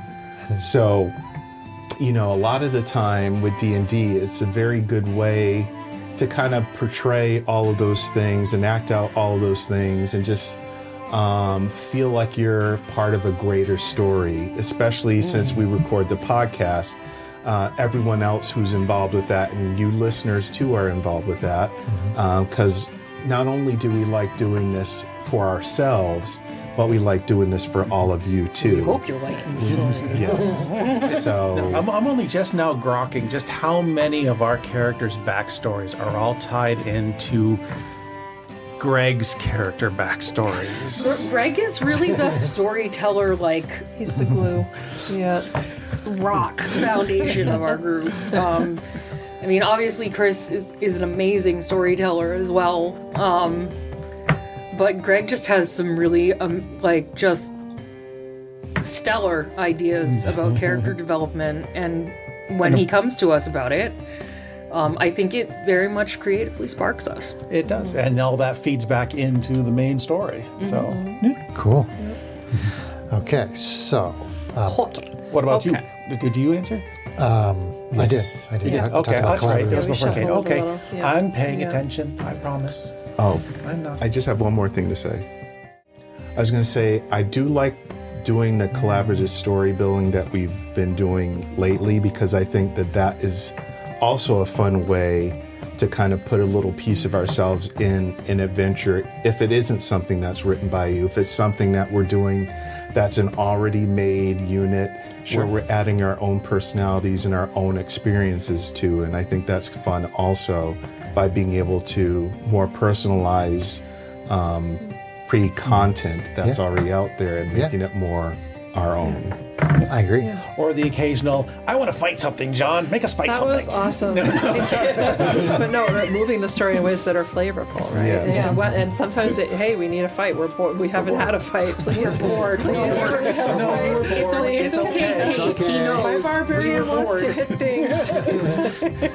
It was way too much We set were up. all struggling in that. Yeah, in that was that it was arc. way too much setup, and that whole thing just did not flow well. Okay, so moving a little bit outside of Dungeons and Dragons, what other types of games do you play? I can tell you that I've been playing Magic for 31 years, and we have occasionally played board games like I haven't had a board game in a long time. like Betrayal at Baldur's Gate. We played the original Betrayal at House on the Hill. We've done Cards Against Humanity and a variety of other things. Black cards. Well, I mean, personally, myself, mostly I play Magic. That's pretty much what the game I play outside of D&D. Kate, what do you like to play outside of D&D? I mean, I'll jump on the. Technically speaking, I think it's pushing 30 years on Magic the Gathering, because my first foray was when Sarah and Jeremy introduced me to it in 8th grade, which is now almost 30. By this fall, I think it is officially fall going to will be be 30 30 years. Holy We're not dating crud. ourselves. Which is Right. not Jeremy from Old Rolling Dice. No, No, different this is Jeremy. that A Jeremy old- from our another past. old friend. Yes, yes. Yeah, so Magic the Gathering is definitely one. Other games, geez, yeah, like kind of in recent years having a house and being kind of like the de facto party host since I moved home to New Hampshire in 2012, right? Like the Cards Against Humanity and Exploding Kittens, and yeah. all the silly fun things that Skip-Bo, Unstable which I've learned, Unicorns. Uno, Unstable Unicorns. What's the other one we've been playing? Butts in recently? Space. Yes. Butts in Space. There was another one. What else? Spank the Yeti. Spank the, yeah, That one's really which fun. I mean, there's the added layer now, which is like, as de facto hosts, we don't have sitters all the time, so sometimes there are young ears. So how can we take some of these more crude games and make them less crude? Not that I haven't also played like your more Just leave it at traditional, innuendo they don't understand. traditional card games. Let's see here, not categories. I mean, I've done all that kind of stuff, but like. Oh man, Words with Friends. What's the board game that Words with Friends is based on? Because my brain won't find Scrabble? it. Scrabble, yes, that, yeah. The more traditional board games too, I definitely did a fair amount of those, especially when I was younger. And sometimes now as a grown up, although we haven't had as many board game nights lately, just with Yeah, we need to schedule. get back So, to do some more board next games. Friday, Yes. July 4th. I'm excited. Sarah, you've already talked about playing Repo and Final Fantasy, right? Yes. So I do a lot of online gaming. Final Fantasy XIV Online has become a ginormous part of my life. Thanks, John. You're welcome.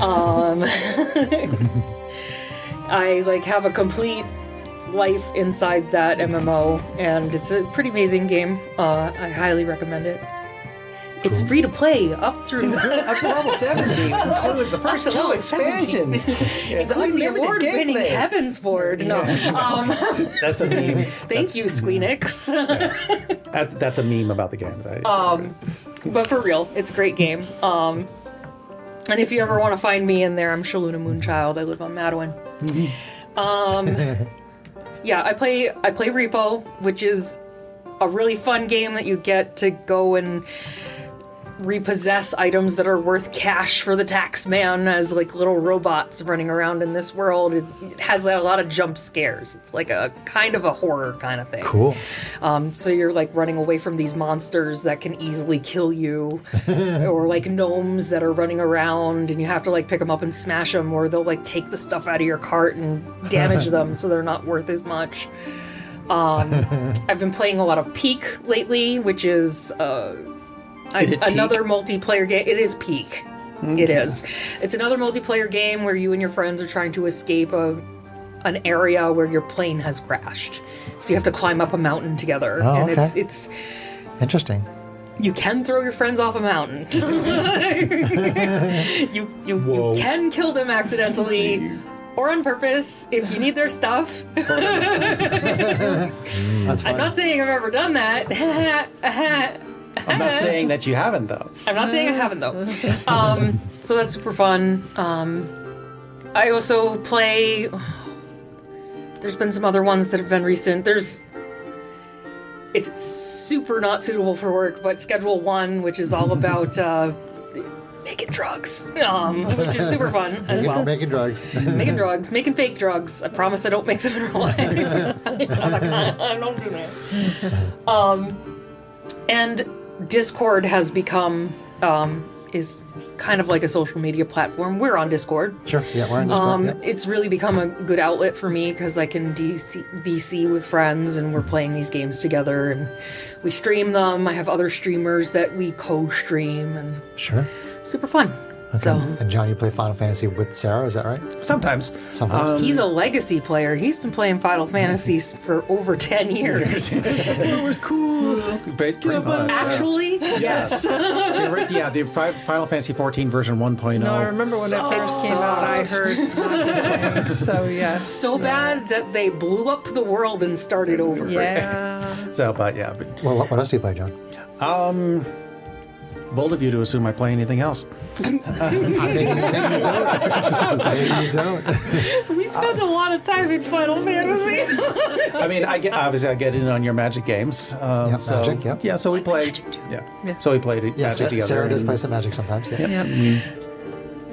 Yeah, so sometimes have fun with deck building and things like that. Although you're usually the one that builds my decks for. I do like building decks for people. He likes to touch our decks. He does. Yeah, but the decks have to be just the right size All of my decks were built that and not too way. powerful. Chris does not like very powerful decks. I try to keep it in mid-range. But yeah, honestly, beyond that, as far as actual games go, my gaming is usually in Final Fantasy 14. But can we just pretend that I do things outside of games? Just say that actually I have a life, at least as far as the listeners are concerned? Yeah, this guy had been bugging me to try this game for like 2 or 3 years already. Had it been that long? I think it had been at least Yeah, a 2 while. years.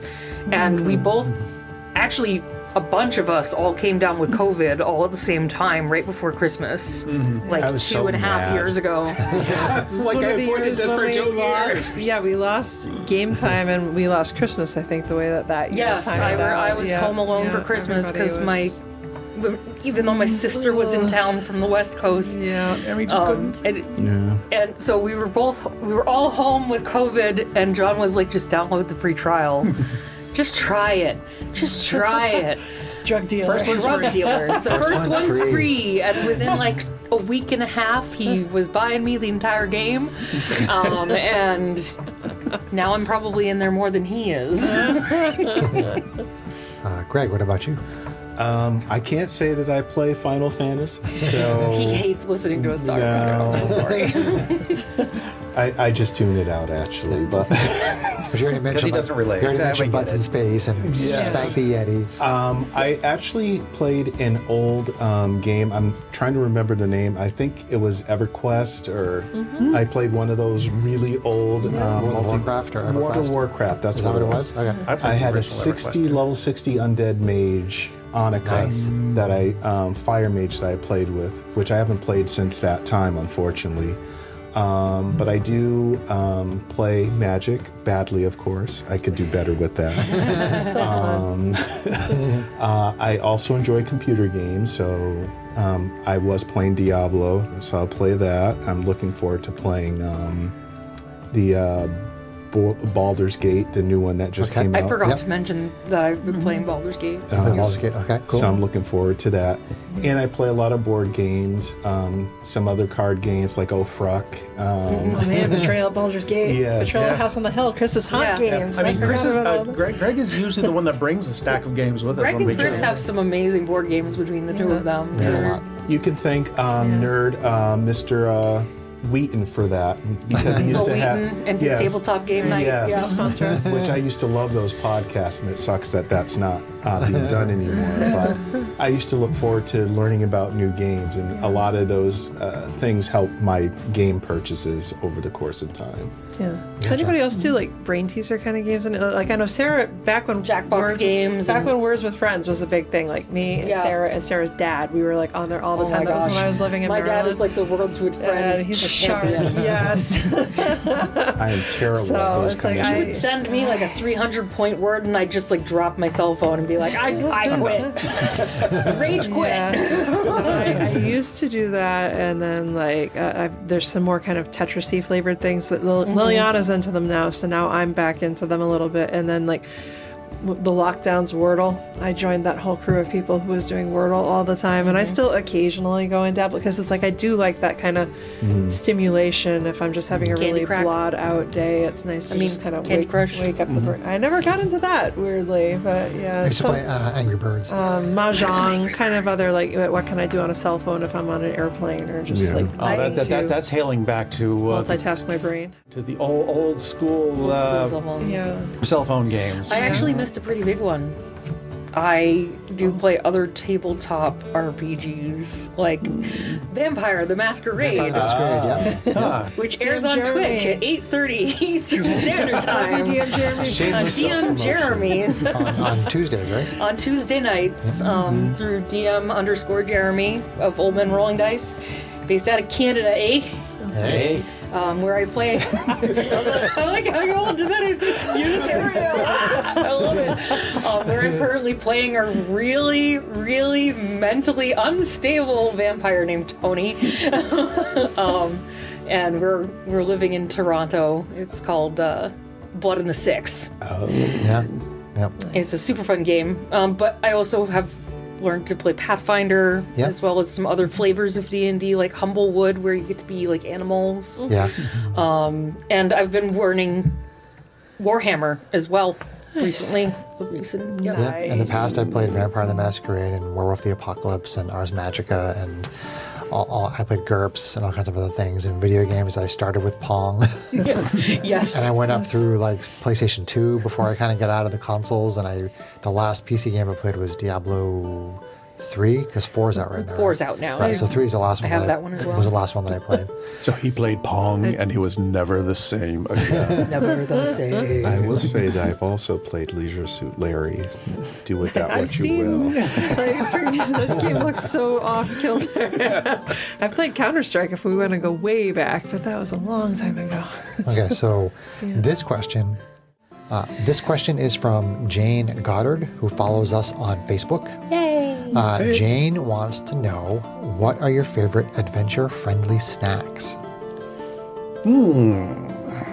Like in game or like real life? I think she's saying like when we're here to play, what do we eat for snacks? Although as John stated, we don't do it on the mic. Try not to. But Because Chris yells at me when I do. before we start, and then during our break, and then after, what kind of snacks do you guys like to eat? Oreos. Oreos. There's always a stack of Oreos at Kate's and Chris's. Yeah, we actually have a big stack of chips and pretzels and Oreos and everything over there at the end of our table. Sarah, you like the candies that we have that are Hershey's and Reese's, anything right? chocolate. Anything chocolate. Anything chocolate. What are my other like go-to D&D snacks? Coffee. Coffee.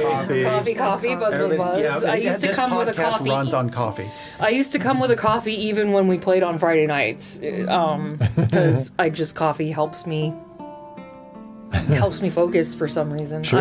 Wouldn't have Probably anything to ADHD. do with ADHD, no. And honestly, yeah, just the chips and things mostly. Okay. Kate, what do you like? Oh man, yeah, we got all the good things: the cookies, the chips. You've got some Milanos up Sometimes there. we have ice cream. We always have a pretty good stash of Yeah, ice cream in yeah. the house.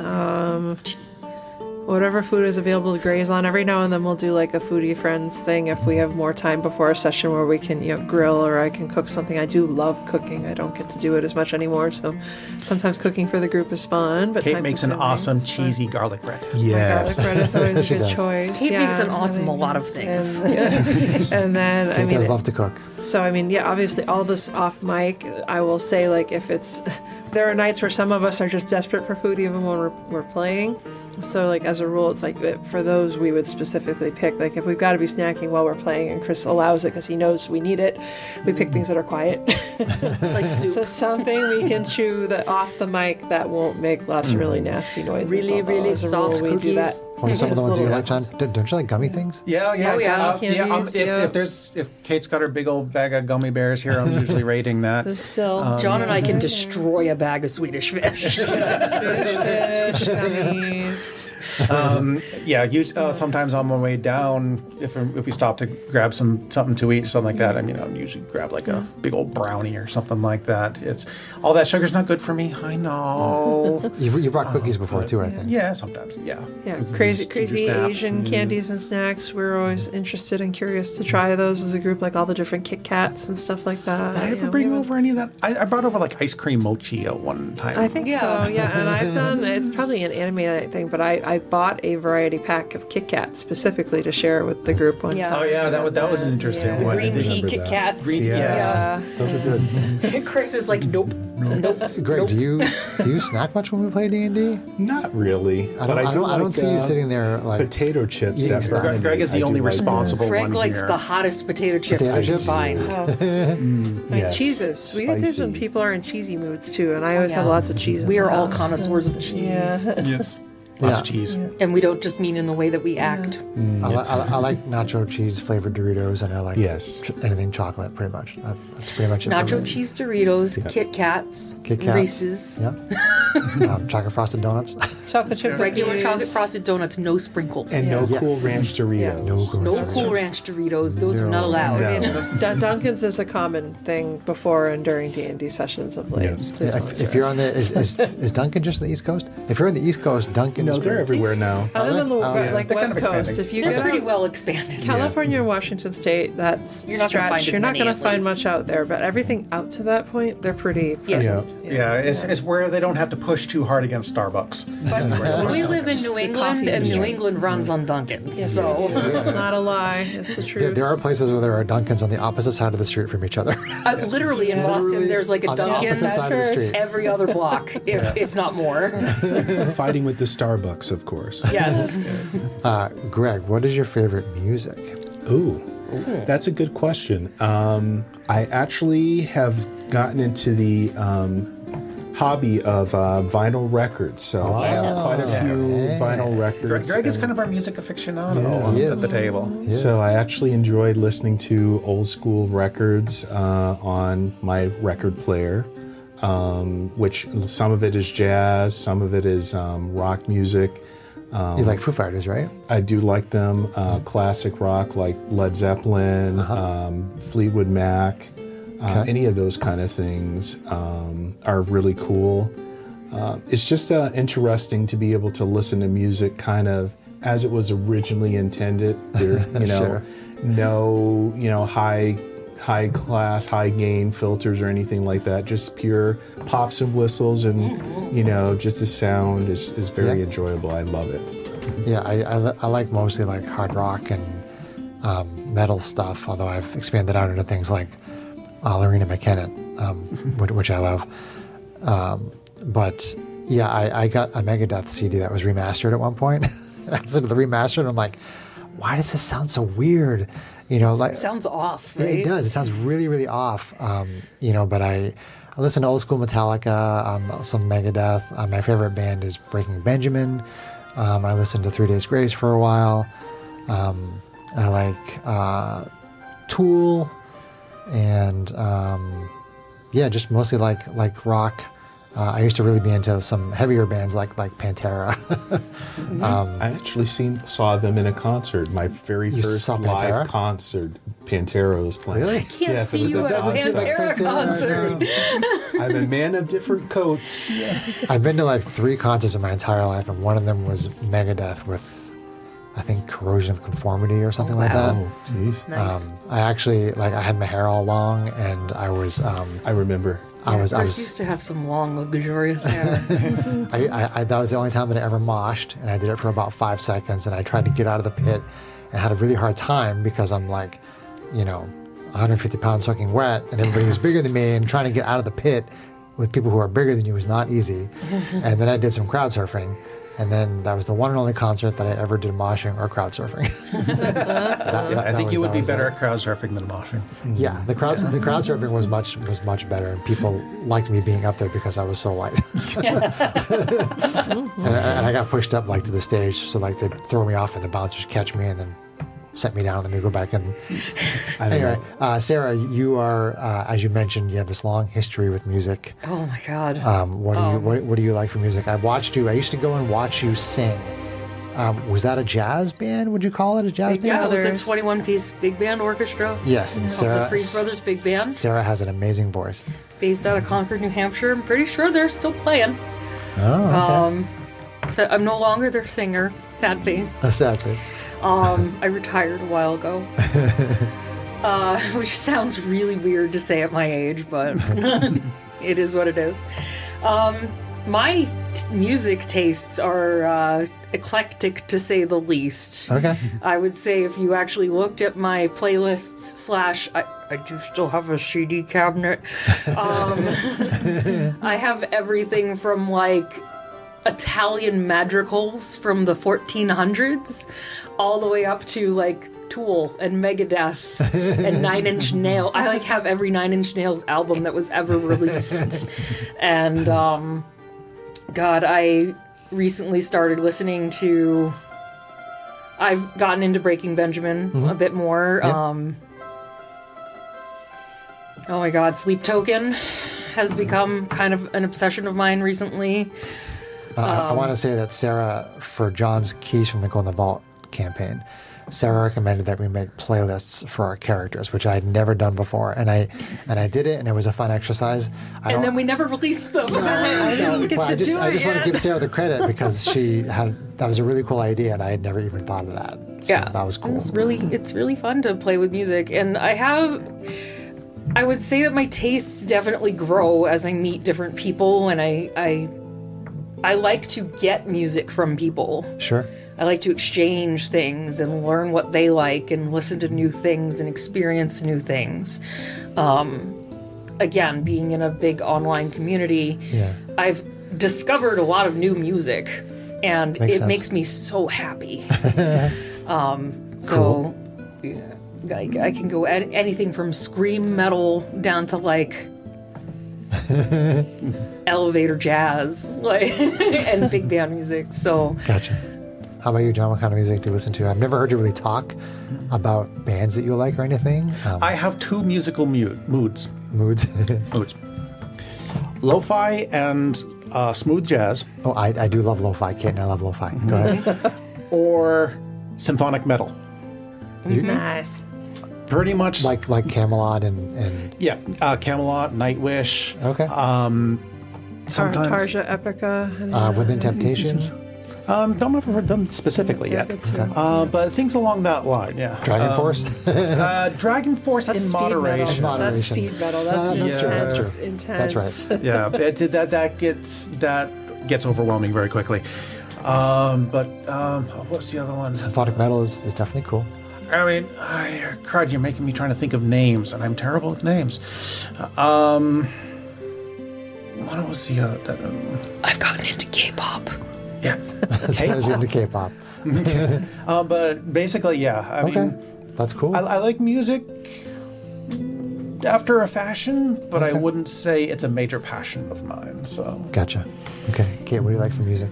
I'll fall into the similar vein of Sarah is like a little bit of choir nerd, but also very just eclectic. And I mean, it's like I've got older parents; they're true baby boomers. I was very sheltered growing up from a musical standpoint, so like my musical love starts with like just good old classical music and the oldies, and I mean the true oldies, like the 60s and 70s and 50s oldies, not what we call oldies now, which is 2000s, which is horrifying, right? Oh, it makes me feel so sick to my stomach. like the Beatles, the Rolling Stones, the Doors, the Monkees, Peter, Paul, and Mary, like all that kind of, like that was my bread and butter growing up. And then when I left high school, along with like jazz and just a cappella music and all the kinds of things, a little bit of show tunes, right? That I'd built my love of doing choirs and musical theater. I love musical theater. Before the end of high school. Let's see. So Dr. Horrible's sing-along block. What's that? Yeah, Dr. Horrible. I actually didn't learn about Dr. Horrible until my Navy years, but yeah, that kind of stuff is really cool too. I mean, I've always loved Christmas music of any kind. I have everything from like classical, the Messiah, through folk music, Celtic woman, even some country Christmas music, which Chris hates. And We do not sometimes blame he lets me Mariah listen Carey. No, I tried to use the word hate. I'm not a fan. strongly I don't get to listen to it if you're awake and present, so you feel. Strongly dislikes. I do love Celtic music, so Enya and Lorena McKenna I have for a long time. In college, like I expanded a lot into things like that, and then like techno and house music, Linkin Park, angry music, like things that had good beat for sports events and working out and stuff like that. Game and anime music. There's some really wonderful music, like from even the older Final Fantasy games and the animes when I used to watch more anime Soken knows how in to college, write a- right? Write a good time. Let's see here. Do you lahi? Do you lie? I Symphonic will metal, sing lahi. Sorry, no. speed metal, alternative stuff like The Killers and Muse, Evanescence, big huge star for Evanescence. That was part of college and onward. And then as an adult in a house with Chromecast where we just stream stuff, so we have a background on the TV all day long, then anything out of the YouTube universe. So like Zen meditation, Native American or Asian flavored kind of chill music, lo-fi. Lo-fi Girl, please Lots of sponsor Lo-Fi us. Chill Step, Liquid Mind used to be a big one, not as much now. Like epic music mixes, soundtracks, like just all kinds of stuff. I actually have a Discord channel where we have what's called a low mic channel, where when you go in there, you're automatically muted, so nobody talks in there. And you can turn on a music bot that plays nothing but lo-fi. That's neat. And we go in there and we hang out together during work hours, because a bunch of us work from home. Right. And we listen to lo-fi together, and then we have like a chat channel where we can type, Yeah. but nobody like talks, so it's Right. very chill. Okay, so jumping back into D&D for our last question, we sort of compiled the question that we got that relates to questions that we received from our listeners Greg Gould and Tim Baird. So the question is, what inspiration do you pull from either designing a homebrew campaign or in tailoring a pre-written adventure? So let me start by saying that I ran Spacefarers for close to 3 years, and I pulled inspiration largely from movies. We have episodes named like The Thing, like the movie The Thing, and T2, like the movie T2, and Aliens, like the movie Aliens. I've never heard of any of those movies. I don't think I've seen any of them. I just pull right from movies a lot of the time and from my favorite TV shows if I'm doing a homebrew campaign. I'm trying to think if I've ever actually run a pre-written adventure. I did run one that was basically I think it was the 3.5 edition of D&D equivalent of Curse of Strahd. It was basically the Ravenloft story, and I did run that, and I think I largely ran that from the book just the way it was. Although I do remember drawing inspiration for one part of it because I had seen the remake of Dawn of the Dead, directed by Zack Snyder, which was very controversial because the zombies were running really fast and the purists did not like that. But there was a scene in that where, spoiler alert, a zombie person who was writing messages on like a whiteboard so that people from a far off roof could read what the guy was writing using their binoculars and telescopes. I think I phrased that wrong, but the guy was not a zombie. But then he became a zombie, and then he lifted up this board that just kind of had like blood smeared on it when he was a zombie, like he was still trying to do what he was doing when he was alive. And I thought that was really interesting. So in the Curse of Strahd, Ravenloft, whatever it was, 3.5, Expedition to Castle Ravenloft, I think was the name.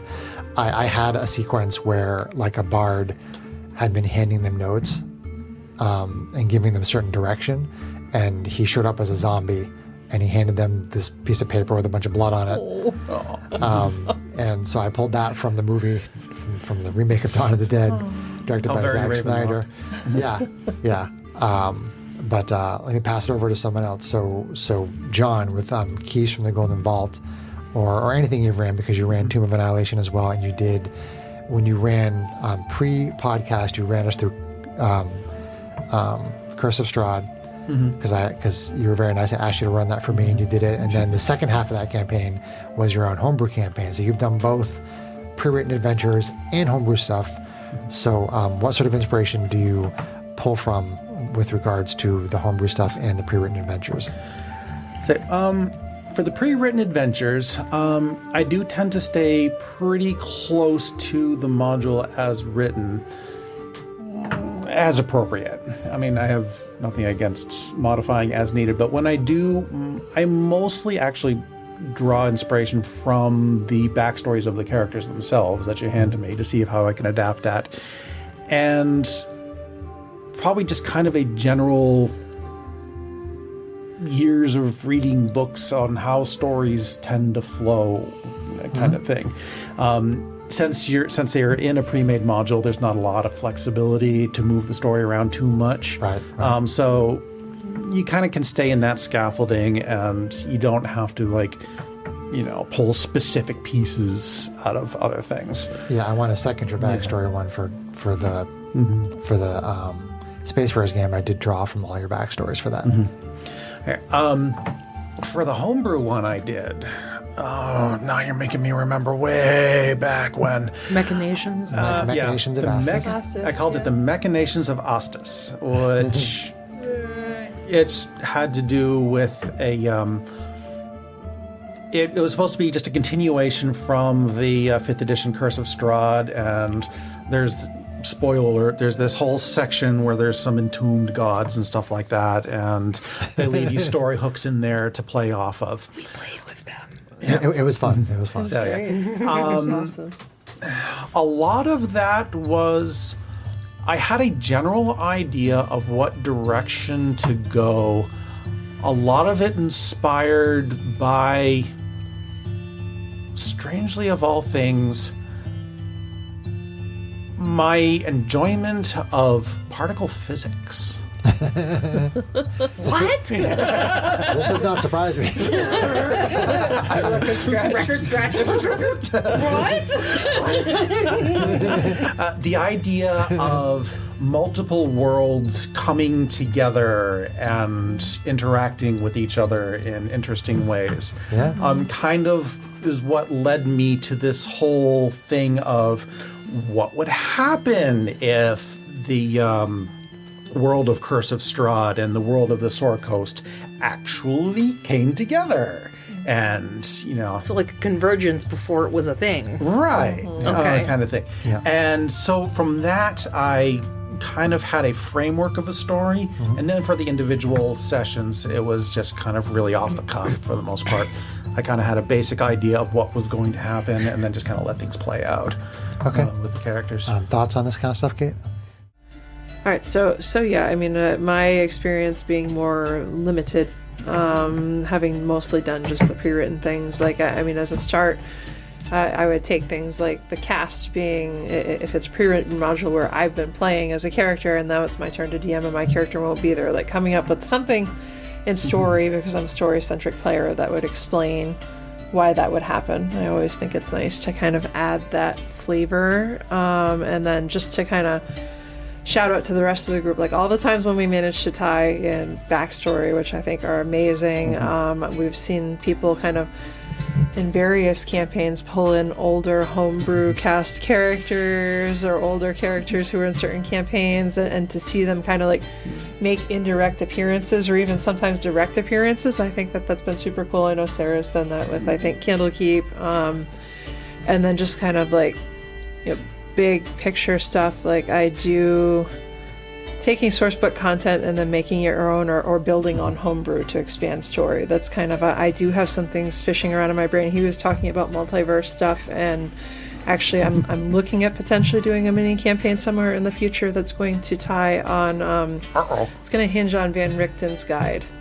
Which is like the poster child of that example that you just gave, John, and then it may like I have the character Syndra, who in my continuity has done certain things in various campaigns, but in Sarah's continuity has passed on spoilers in part of a totally separate campaign. Actually showed up in an entirely different D&D group's and campaign. I have ways that I want to tie that together in story, because I think I can do something really cool, potentially with Van Richten's or homebrew to play with that concept. And then Chris's homebrew world for Harken Wrath and the Dragonborn campaign. We have all these cool backstories floating around and kind of certain things that have been left unexplained. So the secret cabal of scientists, I have a whole flavor of like a follow-on, mini campaign that I would like to do. So, but to play on that and expand on story, I have all these cool ideas for how I'm going to leverage the existing material and some of the backstories, maybe not even just from the Harken Wrath campaign, but from others. Do you think that there are any external media or something like that tends to be inspirational to that? Or is it just kind of a conglomeration in your head like it is mine? I get stories floating around at the edge of my brain, and then I start storyboarding things and coming up with key little details, and then everything comes together, and that's kind of where I'm at in planning those. This being my first time that I will do something like this and trying to find time around all the rest of my crazy life. Like I have bits and pieces, and then sometimes it'll be like a picture or something. Like I remember, I think we found a picture of something that suited Machinations of Ostis really well, and then I've had things where I bought a D&D miniature and then we fit story to fit the miniature, which was really fun too and creative, and I like that creative process. So all kinds of things, but So largely story centric for me. How do we drive the story? How do we explore things that haven't been explored? Okay, so Greg. From my perspective, me also being a relative newbie DM, I was trying to go with the source material I had from two different perspectives. I was thinking that I was going to do one, but ended up doing the other because I was looking at two different adventures to do. You're talking about you did Journeys Through the Radiant Citadel, right? Yeah. Right, which you'd been looking at, Strixhaven before that or something? So I found a way through story to kind of combine those two together in a way that would make sense for it to happen the way it happened, and have Rael, my character from Points of Light, play a part in it, so that the characters were taken and transported to the universe of the Radiant Citadel, which was a point of entry in the multiverse, if you will. So you drew some inspiration from a past character in a past campaign. Yes, so that made it easier for me to explain why these characters would have been sent to this particular place and point in time. And again, being a storyteller, I wanted to tell a story that made sense to me and to everyone else, but I also, in looking at the material, I wanted to kind of draw upon some of my upbringing and background, because I did a lot of characters and it was more of a Afrocentric, I would say, type of adventure. So I took it from that perspective in my approach to how I presented it to everyone playing. So I think if you feel a particular draw to a adventure, whether it's something you come up with on your own or something that you rephrase or represent in the way that you tell it. It's always going to be something where you have a stake in it some way or another that makes it your story, even though it might be something that someone else wrote or someone else. So, in other words, don't be afraid to improvise and to take a story in your own direction. Which I'm not afraid to do that, you know. You personalized it. Yes. Yeah. You know, I'm very good at telling what I want to tell as far as content, story. And luckily, I had players who made it very easy for me to do so, even though you were very challenging, all of you, like trying to beat me down, which I was like, I need to make this more I'm going to win at D&D, no matter the cost. Yes. So that was my experience. Okay, so Greg did I think it was 3 episodes that were Journey to the Radiant Citadel, so people should check that out. And John is doing Keisha and the Golden Vault, and you did Tomb of Annihilation. Sarah has done a bunch of awesome candle keeps. So Sarah, what inspiration do you pull from either designing a Herbroom campaign or in tailoring a pre-written adventure such as Candle Keep? Wow. Or even just like the adventures that maybe you've run for other groups. It doesn't have to be for us. Yeah. The fun thing about Candlekeep, especially as a pre-written module, quote unquote, I use that very loosely, is that it is 14 different stories that can all be run separately. They can be dropped into a campaign. They can be used to customize different campaigns.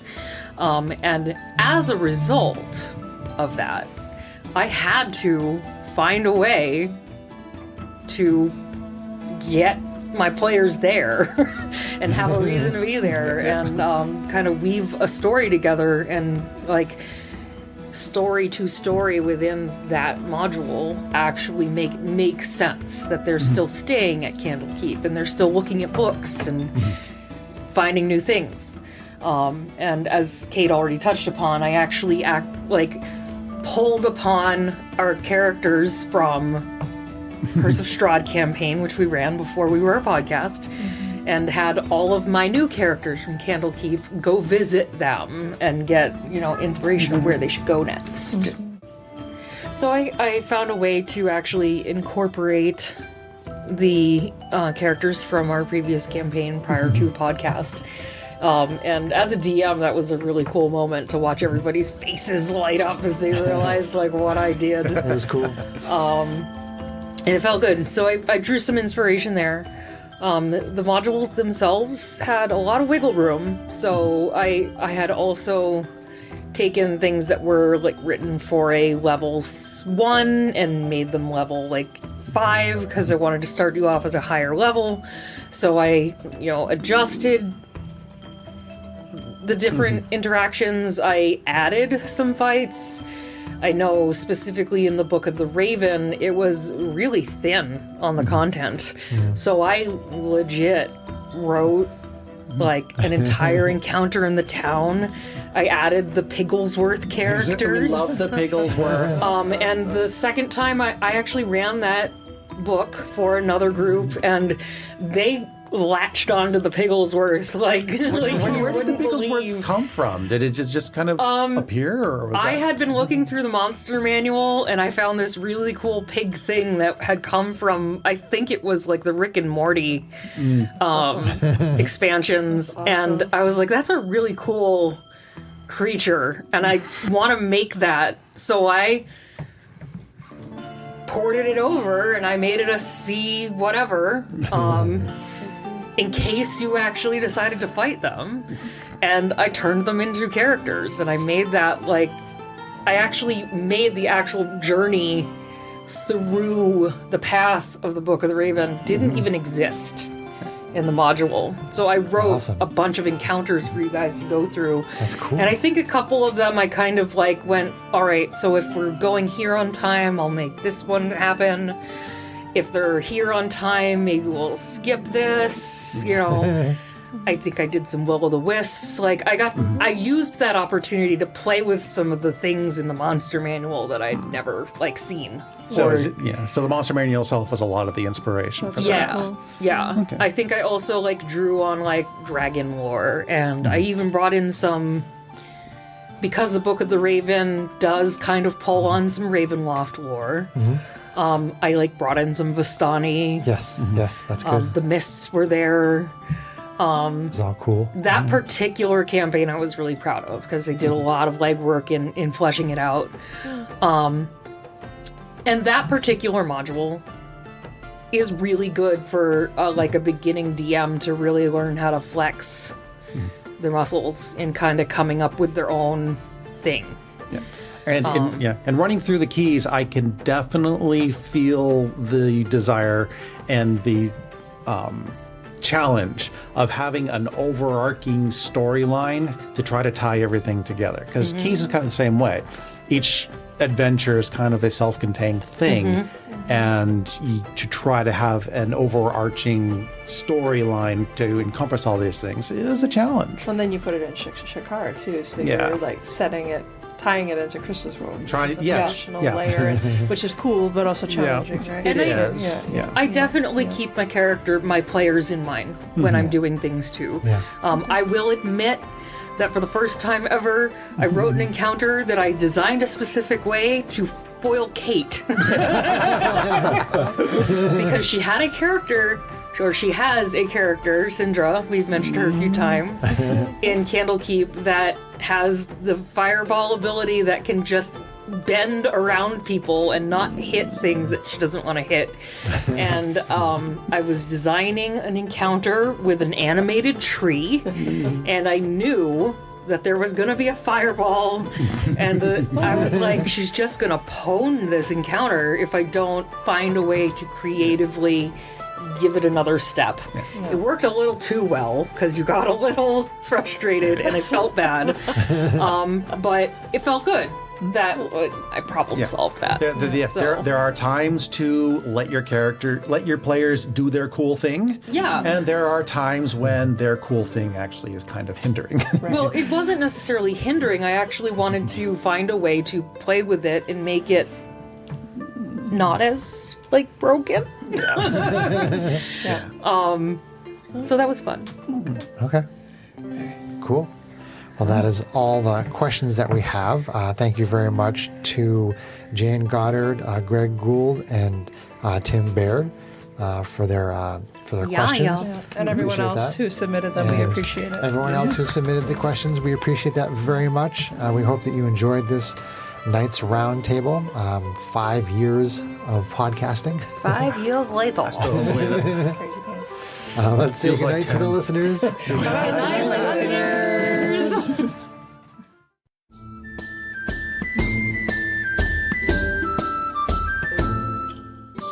If you enjoyed this podcast, please leave us a review anywhere this podcast can be found. Our social media links, plus additional content, can be found on our website at knightsofroleplay.com. Please tell your friends about Knights of Roleplay and spread the word through social media. Your help and support are greatly appreciated.